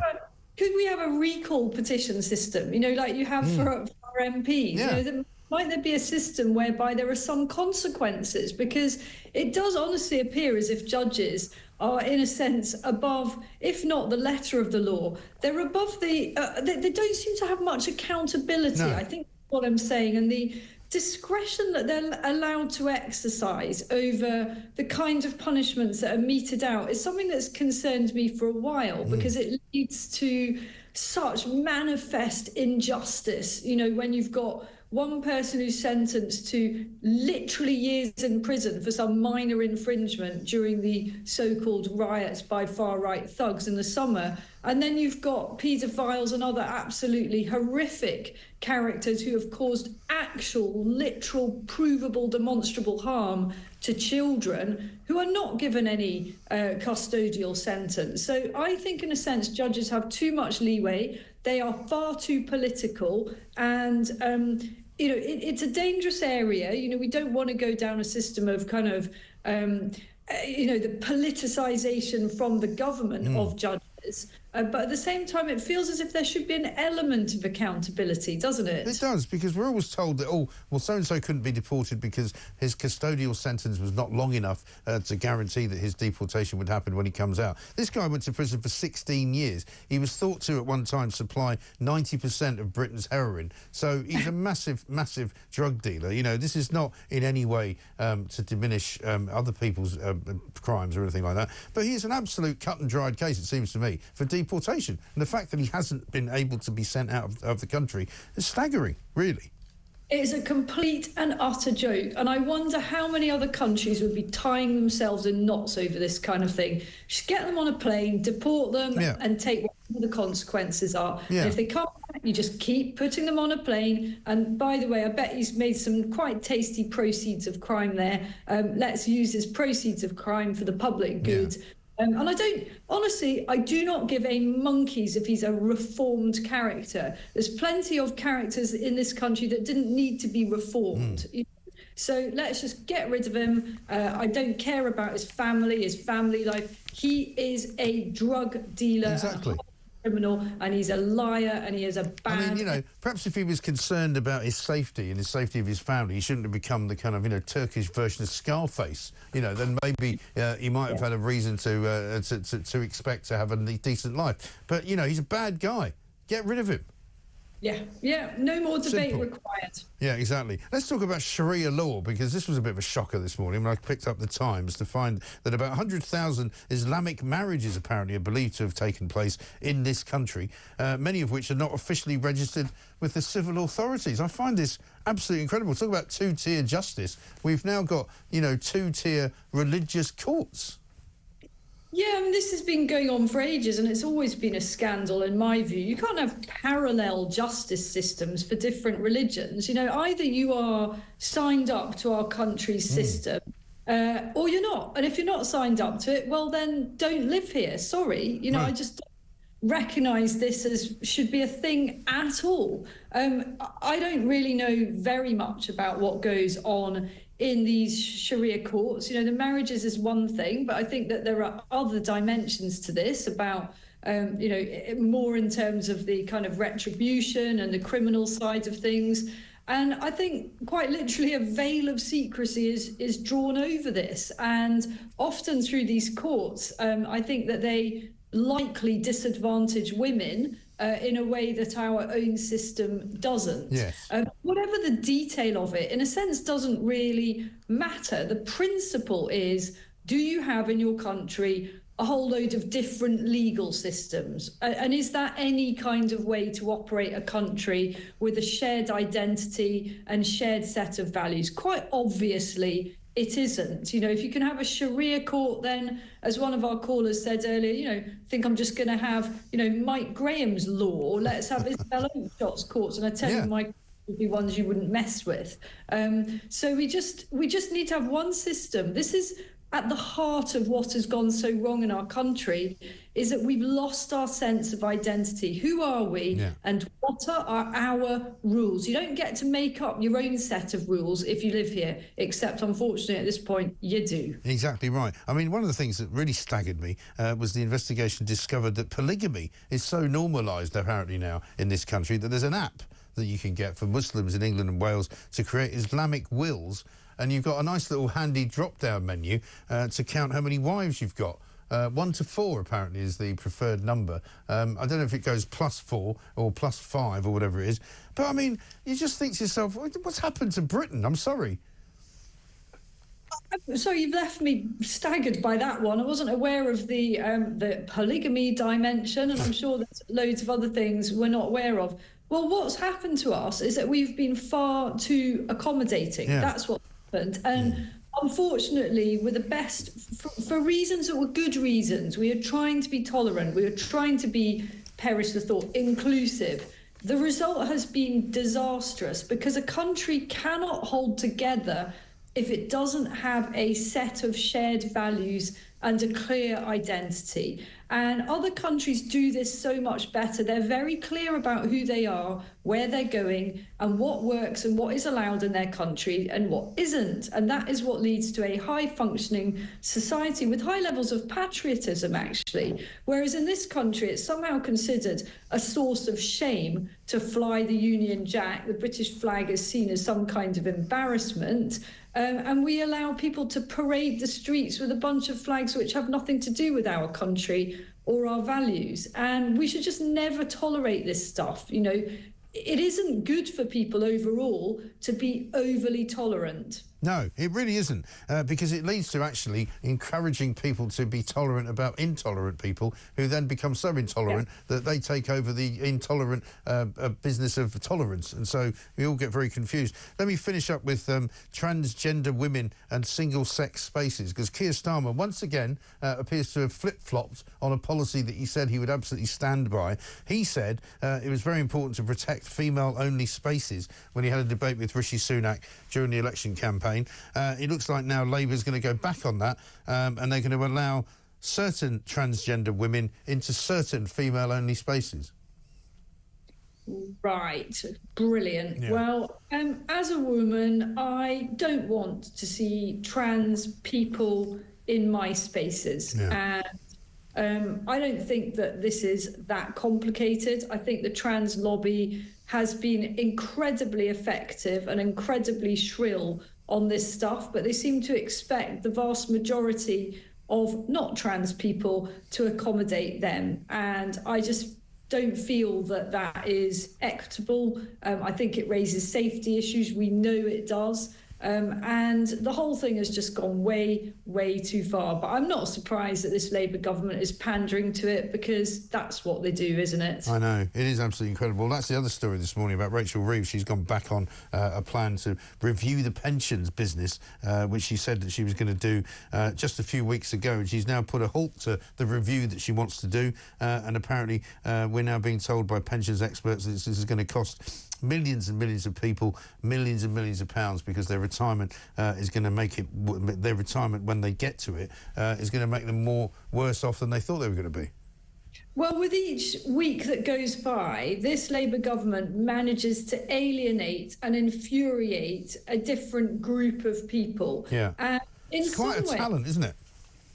I mean, in some ways, I'm actually I'm sorry for our country, and I'm sorry for all of us, because each and every one of us is directly impacted by the utter shambles. But I actually think it'd be almost more dangerous if they were a little bit okay, this government, because then we might survive. But they seem to be determined to be so dreadful that they are guaranteed to be booted out at the next election. Right. The only tragedy is that that is so far away. And how much damage are they going to do to our country before we can get our country back again? Yeah, I know. It's a big question, and we'll have to see how it all goes. Great to see you. Thanks very much indeed. Have a good Christmas if I don't see you, but hopefully I will. Coming up, we've got lots more to do. Isabel Oakeshott there, Talks International editor. We've got a breaking news story, as we told you earlier. Dominic Pellicott, the ex-husband of Giselle Pellicott, was found guilty just a few moments ago of aggravated rape. He's now been sentenced, as we expected him to be, to 20 years in prison for the ghastly, awful ordeal that he put his wife through. Absolutely extraordinary stuff. We've got a voice note from Gaz. I think he's got a poem for Ed Miliband. Miliband, you total Burke. Carbon capture does not work. You said our bills were going down. They've just gone up, you bloody clown. Make no mistake, let me be clear. That's all we ever seem to hear. The net zero lie, you tell it daily. And what is with that ukulele? Very good. Very good indeed. Absolutely splendid. I think we're absolutely excelling ourselves at this point. Julian Knott says this: human rights for a criminal. Where's my human rights and my children's rights to live a safe life in the country where I was born? Graham says, Mike, I'm old enough to remember privatisation, where state-owned companies were sold to the private sector at a very favourable price. As part of the deal, the prices went up and the investment would improve as well. Now they have spent the money with no improvement, then it's back to the taxpayer to bail them out. It is.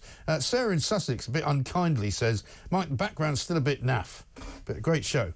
That's a bit harsh. I mean, we've worked hard to get this background. I mean, people are criticising it, saying there's too much snow coming inside the house. You know, you obviously never lived in a place where the roof was leaking. But yeah, look, I think it looks great. You know, I don't care what you say. Sarah, thank you very much indeed. I think we're very happy with it. This is Talk.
Across the UK, on DAB+, on YouTube, on your mobile, and on your side. This is Talk. Welcome back to Morning Glory, 26 minutes past 9 here, of course, until 10 o'clock. 4 glorious hours of Morning Glory.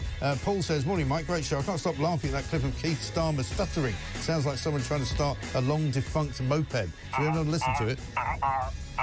This is actually genuinely Keir Starmer trying to answer a question. Unbelievable.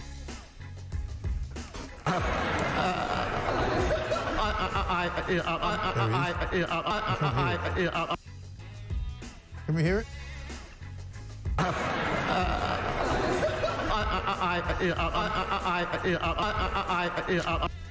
right, that's that sounds. We've got a voice note. Let's get what it is.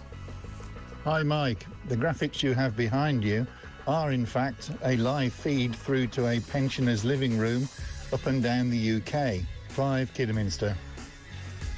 Clive in Kidderminster, thank you very much indeed. We're joined now by Gawain Towler, Westminster veteran, it says here. I suppose, yeah. I suppose you must be there. Yeah, I guess so, yes. Yeah. We're going to talk about party funding. Before we do, let's have a look at what Jeremy Corbyn thinks about it all.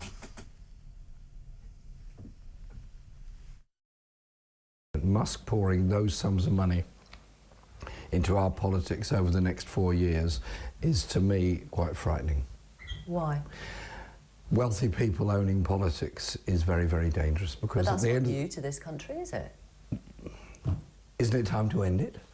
So should Labour tighten up the rules on donations to British political parties? Yes, it should. Including trade union donations? Well, trade unions are not commercial operations like Elon Musk and don't have the selfish interests of Elon Musk. A trade union represents its members. It's a democratic organisation. That's a completely different thing. Right. And a political fund has to be voted on by the members of the union whether to have one or not. So there's never been a case where a trade union's given money to the Labour Party and then asked for something in return, apparently? Never. No. Those trade riders didn't get a pay rise, did they? Never been known. Didn't happen. Well, they're going on strike again now because they want another pay because rise. Danegeld should never be paid. Right. Also, he didn't seem to worry about being funded by the Iranian government when he did a show for Press TV. Miserable for him. I know. Yeah, difficult. The thing is, this is not the first time. I don't know if you recall, when Douglas Cars was elected for UKIP, in those days, the one MP could get the short money for all people who voted for the party. Yeah. Though he chose not to, Parliament realised this and changed the rules, so you had to have 6 MPs, right. which means Reform don't get the full whack of their short money. Right, OK. In the Welsh Parliament... Presumably if they get 6 MPs, they'll make it 7, will they? Well, one would think so. Yeah. But the point is that they changed the rules because of the Carswell, because of UKIP. Yeah.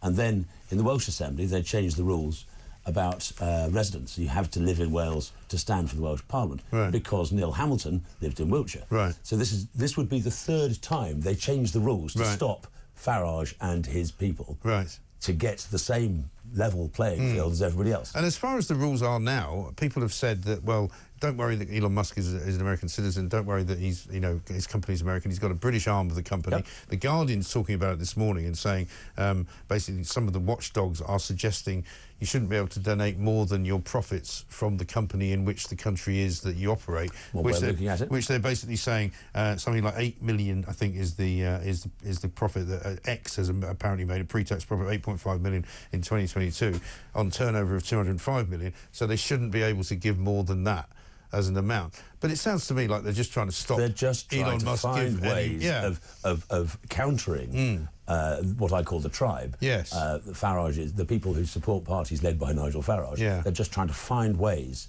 because they know that the biggest problem the Reform have got, despite the fact that we're on 21 to 25% in the polls, and that's 1 in 4, 1 in 5 people are now supporting this. Yeah.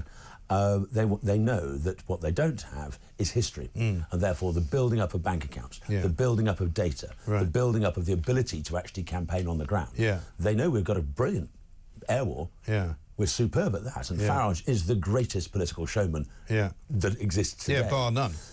I mean, the fact that he's dominated 2 days' papers with one photograph is extraordinary. Yeah, right. But I wouldn't be at all surprised if Musk isn't planning to give money at all. Right. But if he does give access to the algorithms he used in Pennsylvania and elsewhere to teach Reform how to best use the resources they already have, and there's no doubt that money begets money. Yeah.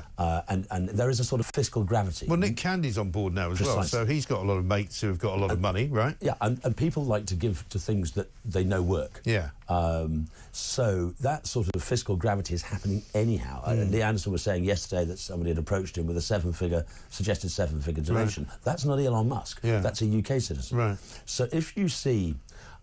if you get the access to the algorithms that we're using and the ability to learn about data, use data, that is just as valuable as the real cash. Sure. I mean, I was talking to a guy last night who's a mate of mine who actually works in California, lives in California, has got a lot of money, works with people with a lot of money, was in the film business, and he wants to get access to Reform because he wants to talk to them about some things. I said I would try and put him in touch. There's a lot of people out there who want to join in because they want to be part of something which they see is actually genuinely different. And going to make a change. Yeah. And if I was Musk, rather than necessarily giving great wadges of cash to Reform, and I'm not sure if currently Reform could cope with that sort of money, because that would change all sorts of things internally. And we're very good at being lean, and that would make us somewhat fat. But that is the problem, isn't it, with all of these things, whether it's a business, whether it's a political organisation, sometimes it's better to be small, and as you get bigger... and fast, and as you get bigger, it starts to get more complicated and more difficult. If Musk was wanted to spend that sort of money and changing the mood in this country and changing... possibly it'd be better to spend it on the greater biosphere. So he tills the earth in which Reform can grow. So you're looking at fighting the quangocracy, fighting the DIE, in civil societies, donating to charities, to think tanks. And also, I've said this on the broader scale. Yeah, and I've said this. You know, the idea that that doesn't happen already from the left, because it does. I mean, every time I look into yet another sort of green organisation, you find that they're getting funded by these sort of wacky OSI, think tanks over in America. They're getting millions of pounds from the European Union. All of that's going on. The OSI, the Open Society Institute, I spent over 50 million on countering Brexit since 2018. Right. Since the referendum. This is huge sums of money coming into our political system, coming into that biosphere. So if Musk was to spend money, yes, a reasonable amount, say 5 million a year to reform, but the rest of that money could be better spent, I would think, fighting, countering the misinformation and the way in which the current system is working, the DIE, the net zero, the this, the that, the other. So there are, you've got to create an atmosphere in which a political party like Reform can grow. Yes. And what other restrictions would they be up against in terms of not just donations, but in terms of other things? You know, we hear an awful lot about criticism of Reform because people say it's a company, it's not a political organisation. What other sort of hurdles will have to overcome? From what I understand, the new constitution that was voted on by the party in September is still with the Electoral Commission. Once they've signed it off, then the new process of creating a Democratic Party board or part Democratic Party board and all those other things that are written into that will take place. The fact that Farage has given up his share, that's handed over to the party, and so on and so forth. But that can't happen until ELCOM sign it off. Once that's happened, that changes. And that's the weird thing about this story in The Guardian, because the Electoral Commission who are basically saying that Keir Starmer has to strengthen the rules on political donations. Well, I mean, isn't that their job? The Electoral Commission, isn't that their job? The Electoral Commission are partisan. Right. I don't know if you recall, in 2019, Gordon Brown made allegations that the Brexit Party at that point was being funded by Russia. The next day, the day before the election, the penultimate day, the final campaigning day, ELCOM arrived at 7 o'clock in the morning, mob-handed to search our premises, search our documents, and they'd tipped off the press, so the press were all parked outside as well. They were taking a direct order from Gordon Brown to attack us as a political party. They are not. They are players in this game. They are not an umpire. They are players. Right. It is extraordinary, isn't it, how far people will go to try and prevent what is a democratic process from actually playing out. Even if Musk was to give us that money, it's not hidden. It's very open. People can then make a decision whether to vote for us or not. They have the right to say, actually, we don't like that amount of money, we don't like the way they've been funded, we'll vote for somebody else. That's democracy. Well, that is the ultimate democracy, isn't it? This is the point. It's like, nobody's hiding this. No. So you, in your ballot box, can make a decision based on that knowledge. It's hard. It'll be the front page of most papers for the last 2 days. It will continue to be a news story. It would probably be an awful lot more transparent than all the other parties. Precisely. As well. It's not. This is flagged. Great big neon side. Musk did this. I mean, you remember we only learned, I think, after the event, after the election, in fact, that the Starmer Labour Party had taken a big chunk of money, about £4 million, I think, from an offshore hedge fund in the Bahamas. You know, and nobody knew really what they wanted. Over that. And when the Lib Dems were busted for receiving money from somebody who'd been busted for criminal acts, they didn't give it back, did they? No. I seem to recall £1 million they got. That was a few years back. But the British politics, in some ways, though obviously you have to declare and all the rest of it, it's always much later than you think. The declarations happen later. Hester was giving money to the Tories just on the right day, so not announce it before the election. And Starmer's full of all this, isn't he? He loves to be able to declare things as long as he can declare them in his own time. Well, Lord Ali, I'm sure, is a case in point. Oh, he'd still like to know some questions about Lord Ali, which have never been answered. I'd still like to know what he was doing in Syria back in 2013. Well, right now, it's a very important question. Bashar al-Assad. I'd like to know what he said to Ed Miliband and what he did to stop us as a country from attacking his troops, because if we had done that, life could have been very different in Syria. Well, indeed. And indeed here. But there we are. Gawain, good to talk to you. Thank you very much indeed. Westminster Veteran indeed, as he's called. You know, we might come up with a better title for you next time. It's 9:37. We've got lots more to do. Send us a voice note. We're only here until 10 o'clock. And tomorrow is the last show before Christmas. This is Talk.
Across the UK. On DAB+. On YouTube. On your mobile. And on your side. This is Talk. Welcome back to Morning Glory, 9:39. I'm here, of course, all the way through until 10 o'clock. Peter Cardwell here in for Julia Hartley-Brewer. This is almost the final show of the... I'm not going to say the year, because I've got one more show before Christmas, and I'm doing one more show before New Year as well. Let's get a voice note, though, from Nigel on the government. Good morning, Mike. Nigel from Peebles. Just listening to Isabella Shot making total sense as usual. The government, yes, they're alienating more and more people all the time. So why is the petition to hold a fresh general election still not reached 3 million votes? Every Conservative voter, every Reform voter, all the WASPy women, all the farmers, all the pensioners should all be signing this. Everyone should be pushing it. Reform, Conservatives, yourselves. There is a debate on the 6th of January. If we get this petition over 14 million, which should be easy, the government would have a hell of a task. They certainly would, and there will be a debate on the 6th of January. We will be bringing that to you, of course. We will be covering it. But you're right. Maybe we should be pushing it a little bit more than we have been. We did push it very much at the beginning when it went straight to 2 million. But we'll come back to that because, of course, there will be plenty of opportunities to question this government as to what they're doing over the course of Christmas and, of course, the New Year. Right now, though, let's talk to Michael Binion, OBE, leader writer from The Times, former foreign correspondent as well. An extraordinary story came across the desk here at Talk yesterday, where basically the Times were described as legitimate military targets by Dmitry Medvedev, a close ally of President Putin, deputy chairman of Russia's Security Council. He basically more or less threatened journalists from the Times. And some people said, is this some kind of declaration of war, some kind of hostilities being opened up on British journalists? Michael, very good morning to you. Good morning. Shocking, this, when I read it yesterday. I was handed it just as I was standing outside the studio. And it was one of those where you sort of got to the second paragraph and went, sorry, what? He wants to make Times journalists military targets. Yes, that's a bit alarming, I suppose. I've not had a price on my head before. And it's because he was very annoyed and angry about one of our editorial comments yesterday morning, which said that it was legitimate for the bombers to kill the general who has been accused of war crimes by originating the gas attack and the chemical weapons attacks in Ukraine. And clearly Medvedev was lashing out. I mean, he's turned into being a super hawk on behalf of Putin and is voicing the most extreme opinions, threatening all sorts of people, all sorts of things. First time he's threatened journalists. It's a bit far-fetched. It's a bit uncomfortable feeling you might have some lone wolf stalking you, on command from Russia. But I think we're pretty well protected in this country. Well, you'd like to think so, but one of the things he said was, so be careful. After all, a lot of things happen in London. Well, that's true, and things do happen, and various people get targeted for all sorts of reasons. But I think this is probably in keeping with Medvedev's habit of lashing out and issuing extreme threats. He, after all, has said before that Russia wouldn't hesitate to use nuclear weapons if there was attacks on the Russian motherland. Well, there have been attacks on Russia. There have been direct missile hits into Russia, and he hasn't yet, or at least the Russian military haven't yet used tactical nuclear weapons. So one never quite knows, whether this is just war talk or attempts to sort of bolster morale, or whether these are real threats. Yeah, I mean, there is a lot of saber-rattling that goes on, a lot of propaganda as well, isn't there? A lot of it for domestic consumption, I suppose, in Russia. Yes, indeed. Yes, certainly. And it's odd because Medvedev was a liberal. I mean, he was president for a while in that sort of odd time when Putin resigned, as he should do, after his first term. Medvedev came in as president. He tried to improve relations with the West. In fact, I actually interviewed him. He seemed very reasonable and personable when he came over to London for the 2012 Olympics. But since then, he's turned himself into a sort of arch hawk, a supporter of the Ukraine war, a cheerleader for Putin. And one wonders whether this is just an attempt to make sure he's not sidelined in the power struggle within the Kremlin. No, quite. Because there was that weird period, wasn't there, when he and Putin seemed to be involved in a sort of occasional job swap, where he was president for a while, Putin was prime minister, then it would go back the other way, then it would go back the other way. I think it did it a couple of times, didn't they? Yeah, well, he certainly did it once. I mean, he was prime minister when Putin... well, he was president when Putin was prime minister, but it was clear right from the start that the man with the real power was still Putin, because in a famous occasion, Putin sat in the big chair and Medvedev, who was then president, sat in a smaller chair beside him. And so you knew where the power was. Right, absolutely right. So the Times obviously will take this seriously, but from what you're saying, it doesn't sound like they're too concerned. Well, I mean, one can't worry about every single threat that's ever been made. I mean, we don't identify who wrote which editorial, but we all take presumably collective responsibility. Right. The editorials are anonymous because they're meant to represent the view of the paper, the view of the editor. And so it's ultimately, apparently, the editor's words that go into the editorial. But obviously, it's written by a team of editorial writers. And so we take collective responsibility for that. Well, let's hope everything is fine and dandy and we all have a very good Christmas. Because we just work upstairs, by the way, so I mentioned that in passing. Yes, I shall sort of take different routes to work every time and look around as I go to work. Yeah, watch out for the odd umbrella or the tube. Michael Binion, OBE, thank you very much indeed. Leading writer at the Times, former foreign correspondent, of course, as well, who formerly interviewed Medvedev, who has now been described by David Lammy as a gangster. Basically. David Lammy, to be fair to him, and I know we're not always, does say that our newspapers represent the best of British values, freedom, democracy and independent thinking. I stand with the Times. So we should thank him for that, because that's an important statement for the Foreign and Commonwealth Secretary of State to make. We've got much more to do. A couple of tweets here for you, a couple of messages. Mike in Shropshire says, Ofwat, Ofcom, Ofgem, etc. should have their own regulator to make sure they put the consumer first. Suggested name for this regulator of regulators, FOFF. F-O-F-F. I see what you did there. Pauline says, this is good. Mike, can you ask your tech people to combine Keir's stuttering and that crazy frog tune from the farmers' protest? That would be brilliant. That would be brilliant. Have you done it? Go on.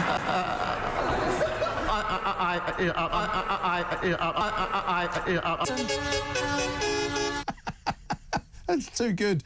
Jill says, Mike, love the snow coming down on your lovely background. Got to have a bit of snow at Christmas, and I'm going to miss you so much next week, along with your other listeners, although I know you deserve a well-earned break. A very Merry Christmas. Thank you, Jill. Yeah, well, listen, I won't be far away, and I will be back. But yeah, I haven't really been away anywhere since July. So I thought I'd better spend some time with my family before they forget who I am. 0344 499 1000 is the number.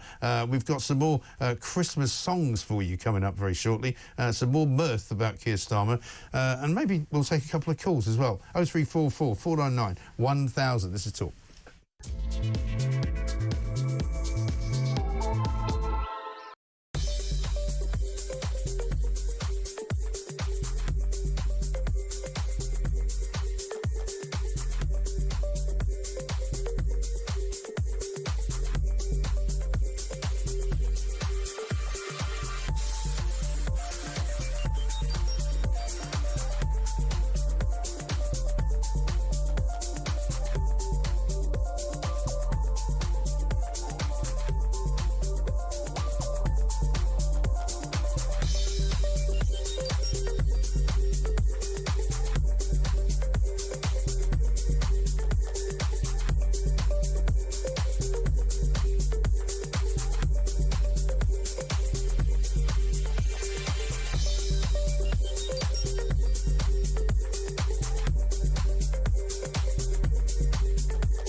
I genuinely think that they should have been able to find some amount from after the Ombudsman report, you know, perhaps a token amount to show that they recognise the hurt and the annoyance and the disappointment. But the reality is, of course, they're not going to give the huge amount that were promised. People will say, what is the point of politicians make it? Well, not quite what is the point of politicians, but what is the point of politicians before elections saying things? Because they don't ever really carry them through.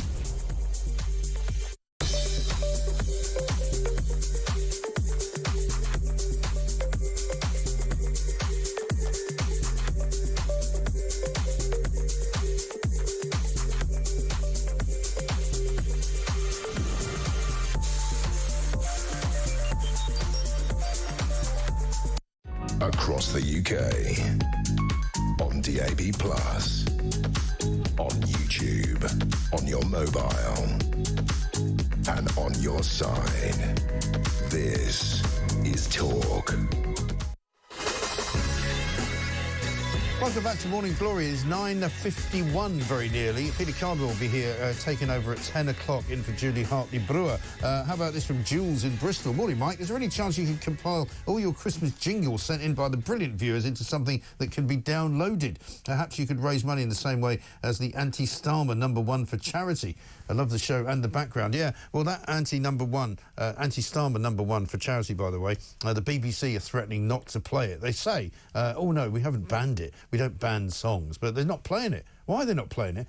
It's very, very funny, and it is, of course, freezing for Christmas. It's all about Christmas for pensioners, and it will probably hit #1. We'll keep playing it. We'll play it tomorrow as well. Are you working from home today? Says Iris in Anglesey. I love all the programmes that you do. Don't forget, yeah, we've got Plank of the Week coming out. We'll have Plank of the Year coming out over the course of Christmas. Clash of the Titans, Grumpy Old Men. It's all going on. Let's talk to Claire, who's in the Wirral. Hello, Claire. Hello, Mike. How are you? I'm good, thank you. And a happy Christmas to you and all your team. Thank you very much. And you keep us going. Well, we try. Well, we have to keep each other going, I think, don't we? We definitely do. Yeah. And, you know, ringing really, there's a few points, really.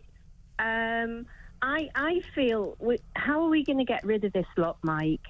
I think they're going to get rid of themselves. I think they're going to kibosh their own future by being that useless that they have to just leave and call another election. I don't know. I think they're going to have to be pushed, though. They're not going to jump. They're going to have to be pushed. And I feel that, you know, aren't we going to have, you know, call a day's strike across the country? Yeah. It's a good idea. I mean, I think people would go for that as well, because people are so fed up that they want to make some kind of noise about it, don't they? Yeah, I mean, and even, OK, if it's a private sector, if businesses are closing down for the day or their workers aren't going to come in, you know, the private sector is what's keeping this country going. Yeah. And that's the only thing that they're going to listen to, because it's the private sector who are paying, you know, for this country to exist. Yeah. And even the public sector, let's face it, I mean, OK, the unions are the paymasters, but even they're not happy about some of the things that have been going on, right, like with the pensioners. Yeah, no, the Unite have said they're very much against that, aren't they? Yeah, and I think they would join in too, because we need something more. I mean, we're grousing and we're grumbling about it and we're stamping our feet. Yeah. But it's not having much effect. No, I know. It's very frustrating. Claire, listen, great to talk to you. Happy Christmas. Do the best you can. Enjoy it. One from Anne here who says, we live in North Warwickshire in Bedford, and for the past 12 years, streetlights go off at midnight and don't return until 6 a.m. The result, burglaries and car thefts through the roof with no police presence. Never seen a bobby in the streets in 14 years. Blimey. One from Russ in Devon. Has talkTV lost its winter fuel payment? I noticed it's snowing inside the studio. Happy Christmas to you and the team. Thank you very much indeed. We are freezing this Christmas, aren't we? And it has already got to #1 on several charts, but the BBC is still refusing to play it, believe it or not, because they don't like being upsetting the Prime Minister. Luke Evans MP doesn't mind. Have a look at this. get, as it's Christmas, will the Prime Minister join me in congratulating Chris Middleton, who wrote a charity song to support Age UK, which has already raised £10,000. What's even better is it's likely to beat the leader of the Lib Dems and his single to #1 this year, proving yet again that the Lib Dems can't win. Something I hope we can both agree on.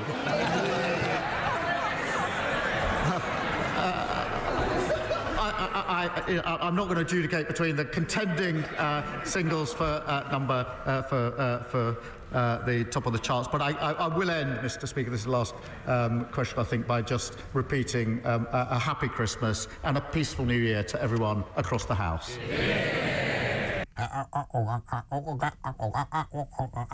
That's actually what it sounds like. Now, earlier on in the show, in fact, first hour, we played an amazing song, an amazing offering by Matt, who sent it in to us. We played a shorter version of it earlier. Now we're going to play the full version of Matt's Christmas lullaby.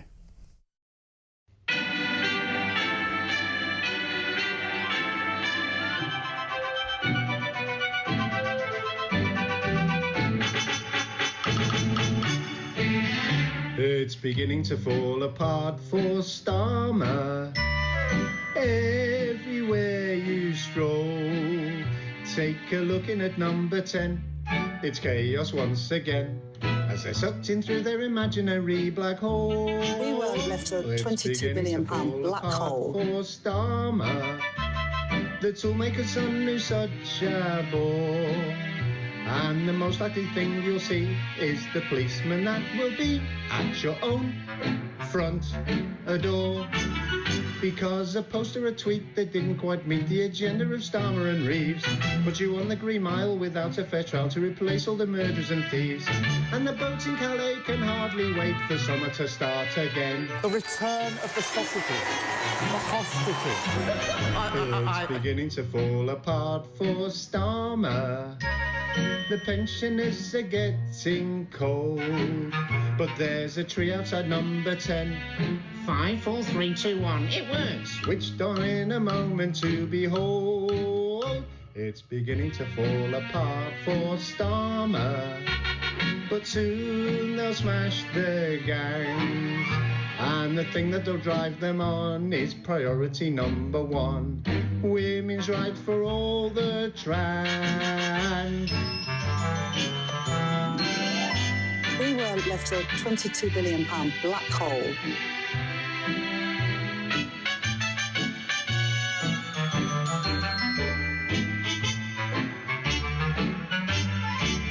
Because a post or a tweet that didn't quite meet the agenda of Starmer and Reeves put you on the Green Mile without a fair trial to replace all the murderers and thieves. And the boats in Calais can hardly wait for summer to start again. Oh, it's beginning to fall apart.